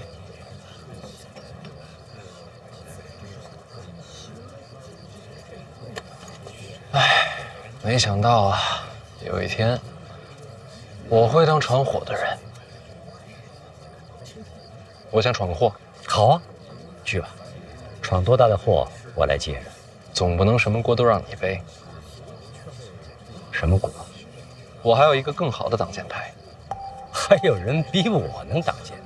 那是天下第一挡箭牌。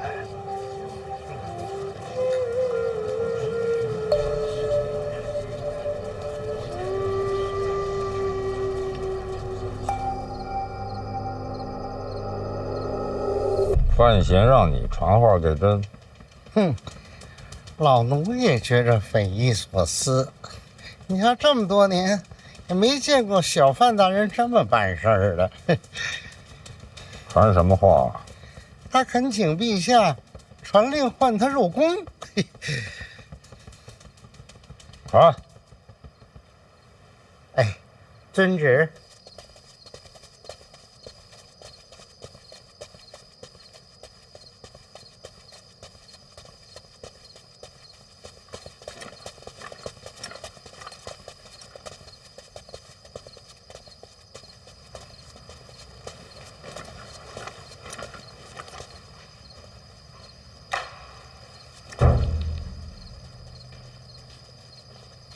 范闲，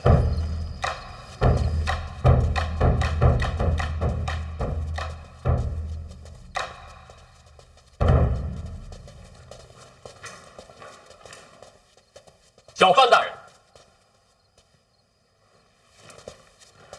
龚统领，有事儿？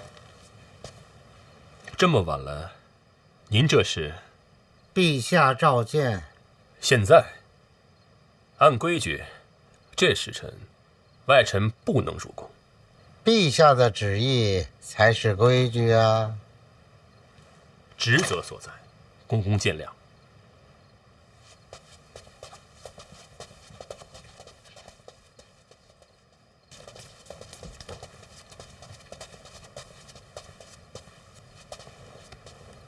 陛下，范闲到了。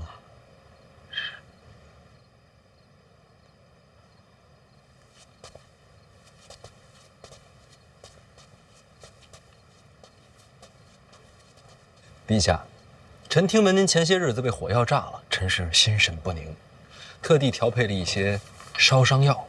还有啊，您每日操烦国事，臣还准备了一些安神补气的补药。这个每天晚饭后熬煮服用。这烧伤药是外敷的。还有什么？没了。你说你心神不宁，朕怎么不信呢？朕已经被炸伤好几天了，你现在才来？调配药膏花了些时间。还有，你想让朕召见你，干嘛绕这么大圈子？给谁看呢？还真是什么都瞒不过陛下。行了，有什么事儿快说。陛下，您相信臣吗？想说什么就说。陛下知道春闱舞弊一事吗？臣自做了居中郎以来，每日收到许多纸条，纸条上写满了名字，而这些名字都是被人事先选好、预定要金榜题名的。接着说。臣斗胆想为这次春闱求一份公平。你要公平，找朕干什么？臣怕牵涉太深，臣一人担当不住。放眼庆国，能挡这场风波的，就只有陛下您。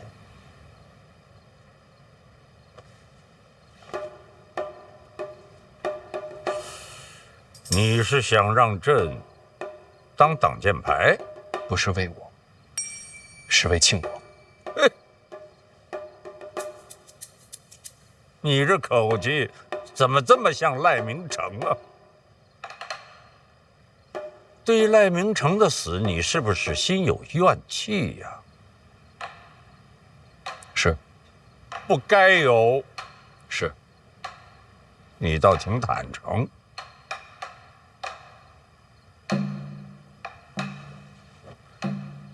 冲你这份直率，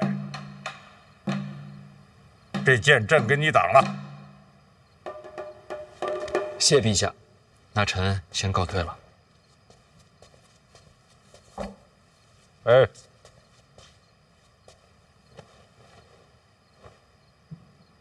把药给朕敷上。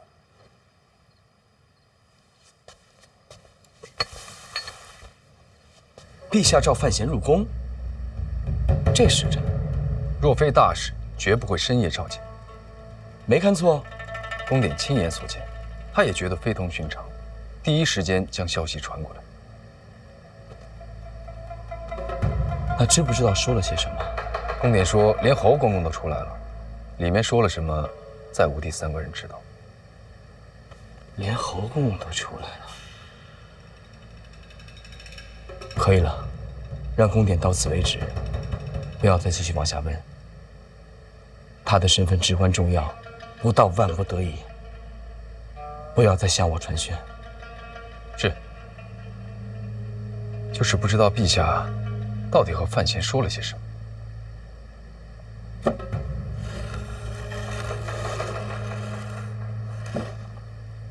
说什么无关紧要，深夜召见又是单独入宫，范闲在陛下眼中过于看重了。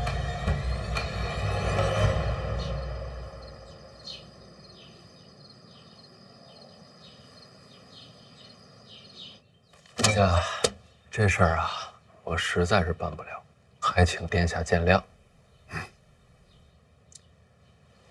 听说陛下昨日召你入宫了，确有此事。那陛下有交代什么吗？陛下什么都没说。什么都没说。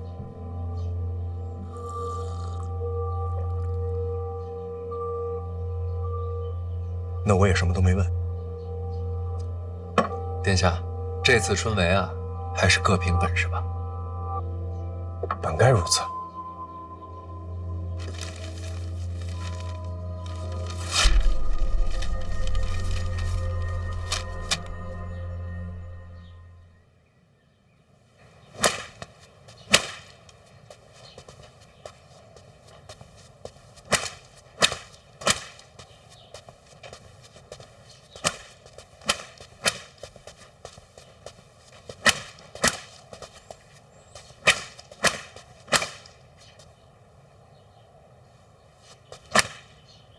小秦大人，小范大人，我猜你啊就会走这条路。为什么？你怕见人呢？这不是证明咱俩有缘吗？小范大人，我在军中的时候呀，欠了些恩情。这几个名字呢，还请小范大人照顾一二。抱歉啊，人数不多，还请小秦大人帮我往外传话。什么？本次春闱不论门生，只看才学，不论谁的名单，我都不接。昨晚陛下召见，可就是为了此事。陛下可什么都没说啊？哦，明白，什么都没说，我也什么都没猜。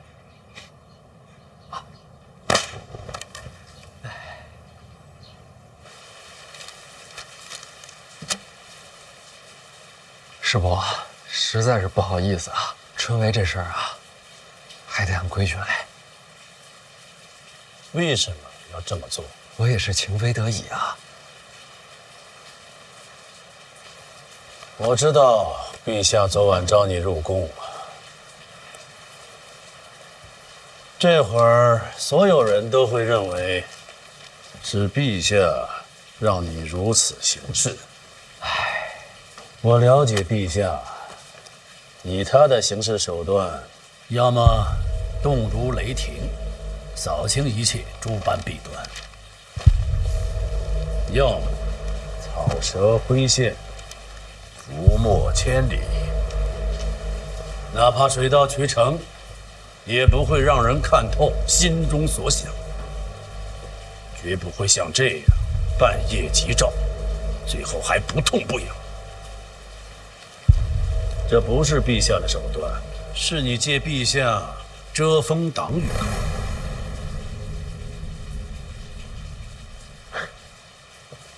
世伯真是了解陛下，没人能真正了解他。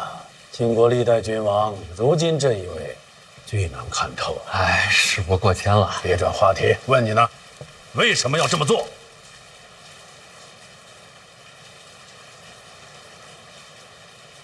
其实我就是想，哪怕就一次也好，让这春闱科举有法可依，有理可循。京都百官都盯着春闱呢，难道你就不怕？怕呀，这不拿陛下顶锅了吗？我不就看穿了吗？我若说穿，你当如何自处？是我可是自己人啊，总得留条活路吧。我凭什么饶你？就凭婉儿非我不嫁呀。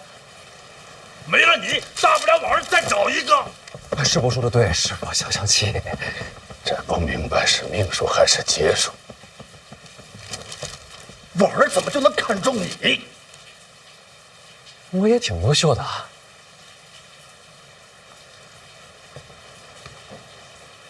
让春闱有法可依，图什么？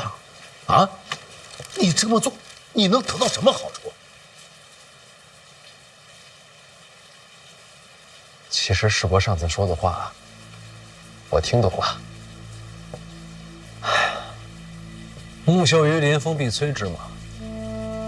所以我也想过，随波逐流，与世浮沉，有什么不好啊？看不惯的事儿嘛，忍一忍，将来就看惯了。但是不行啊，我夜里睡不着，心里边煎熬。有3个字，就那么翻翻滚滚的，怎么也压不下去。哪3个字？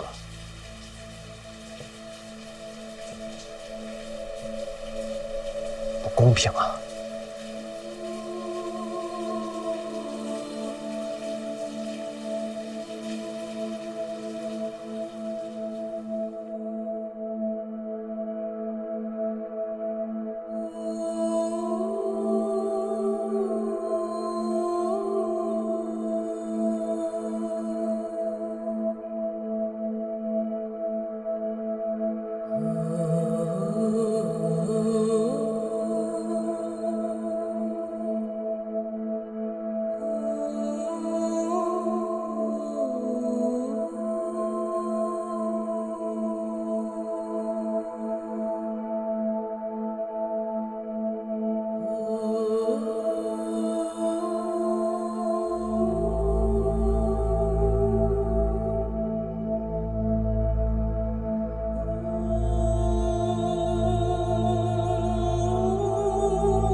那是4个字。最后那个“字不能算吧？都是读书人，遣词用字亦当谨慎。下次一定注意。不公平，原来是为了这个。哎，你说这个世上有公平吗？没绝对，有相对。什么？这个世界上没有绝对的公平，就好比有的人一生下来就家财万贯，有的人一贫如洗，有人才思敏捷，有人大智若愚。而春闱的意义就在于给了所有人一个相对公平、改变命运的机会。要是连这唯一的一次机会都不再公平，这世间该有多荒唐！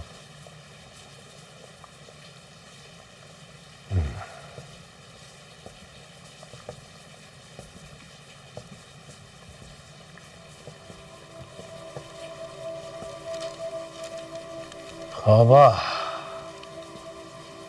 就让京都公平一回。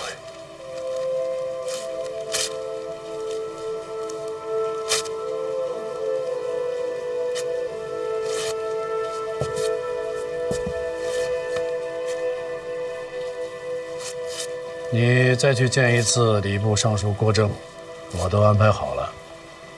春闱的忌讳规矩问得详细一些。你为他们争公平，别让自己落陷阱。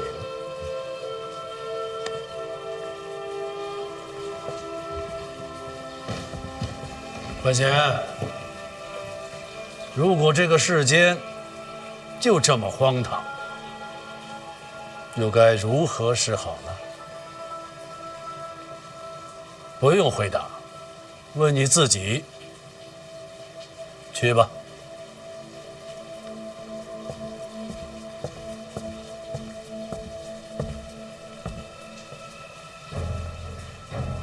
公平。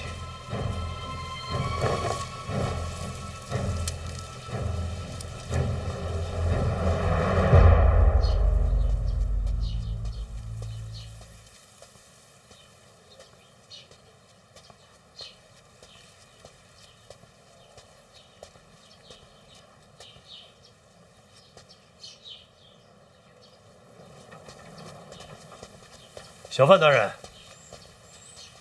郭大人，又见面了。一直在等候小范大人。哎呀，这个郭尚书所知规矩甚多，我这次来找您呢，主要是想请教一下春闱相关的规矩。林相都提点过了，千万别说请教。小范大人那么聪慧，其实都可以自己参透的。我不过是锦上添花。早就准备好了。小范大人能者多劳，春闱之日，事务不少啊。开考之前要稽查举子之责，春闱3日要在场内监察巡视，春闱后还要监督胡明抄录。春闱科举是本朝第一大事，规矩忌讳多不胜数，光说不过来，就都写下来了。一应细则尽在其中。小范大人，只要费心看一看，可保春闱当日再无疏漏。如此厚恩，何以为谢？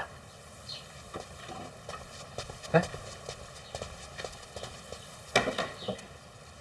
小范大人，啥？过来啊，去那边。这柱子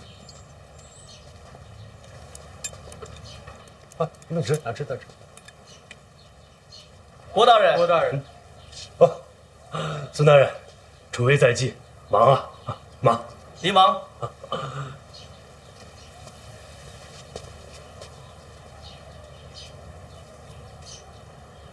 郭大人辛苦啊！谢谢。现在就盼着小范大人早日著书立学，郭某就心满意足了。那就多谢郭大人了，告辞。小范大人慢走。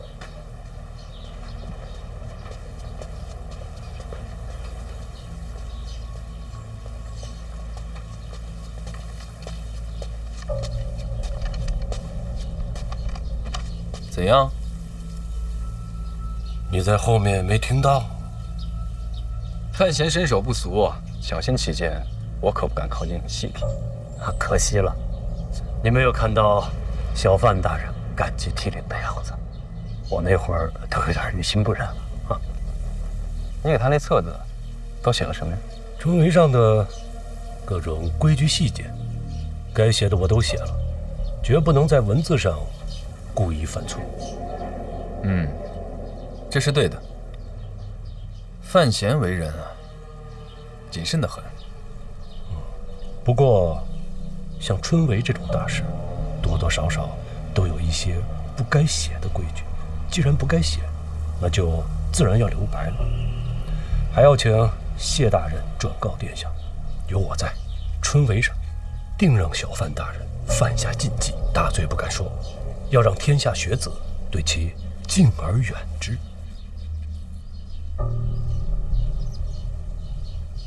郭大人就不怕得罪林相？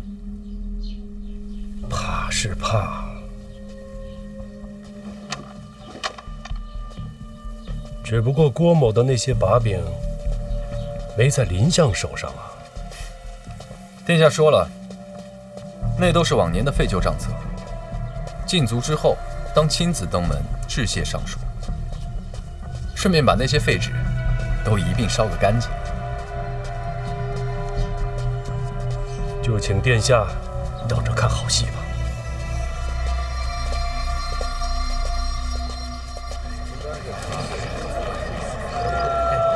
注意点啊！老冒竹篓。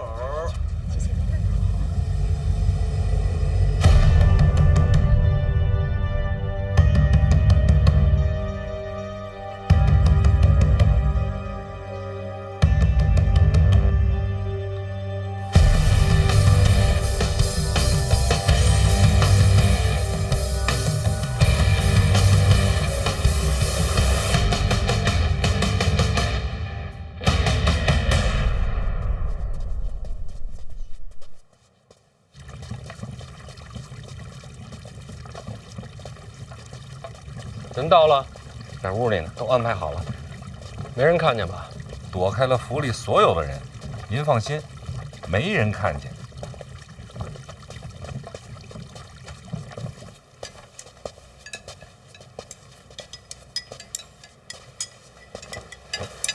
真是饿坏了。回来了。哎，回来了。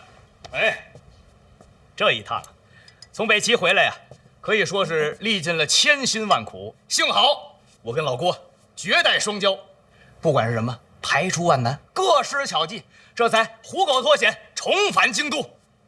你俩现在关系不错呀。英雄惜英雄。少爷，您看您这都荣归故里了，我得请您吃个饭，接个风，咱俩商量商量吃什么。哎，我请你啊！哎喂，我请你，我请你吃，我请。来吧，少爷啊，咱中气这么做。什么呀，咱？我请。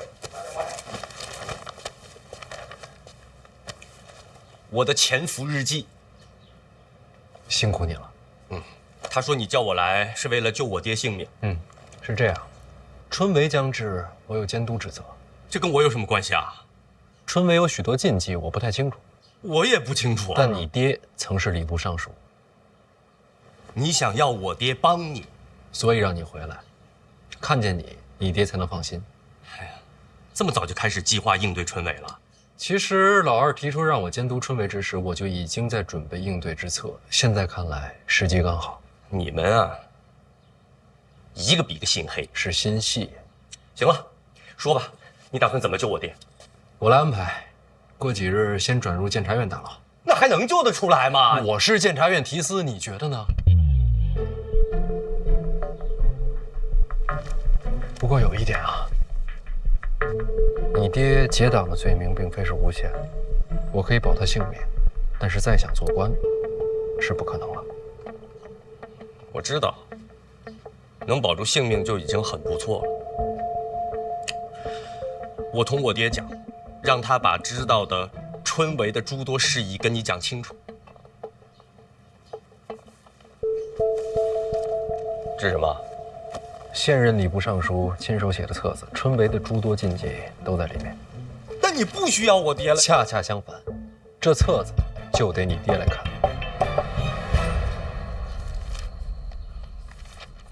你是怕这本书里写的有陷阱啊？小心为上，有没有陷阱，令尊来判断。行，那走吧，去救我爹。哎，不急这一会儿。司者，这一路舟车劳顿，你们俩都辛苦了，先休息几天，注意别被别人看见啊。那是自然，十分小心。那我就放心了。来吧，首先欢迎二位回家。对。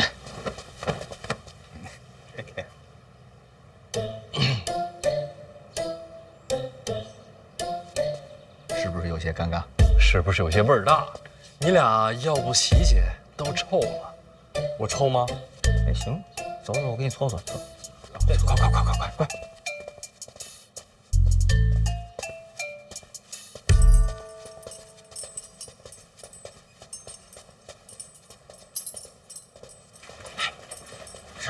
个守卫啊？这不废话吗？这是刑部大牢，这儿你也管得着啊？这点手段还是有的。那你既然这么有手段，你别光想着给他送吃的，今天把他救出来得了。你别急啊，等转到监察院就好办了，就1-2天的事儿。放宽心，这回不骗你。你都骗了我好几回了。郭少，怎么你跟我说话，我就觉得味道不对呢？我洗过了。你还是闭嘴吧。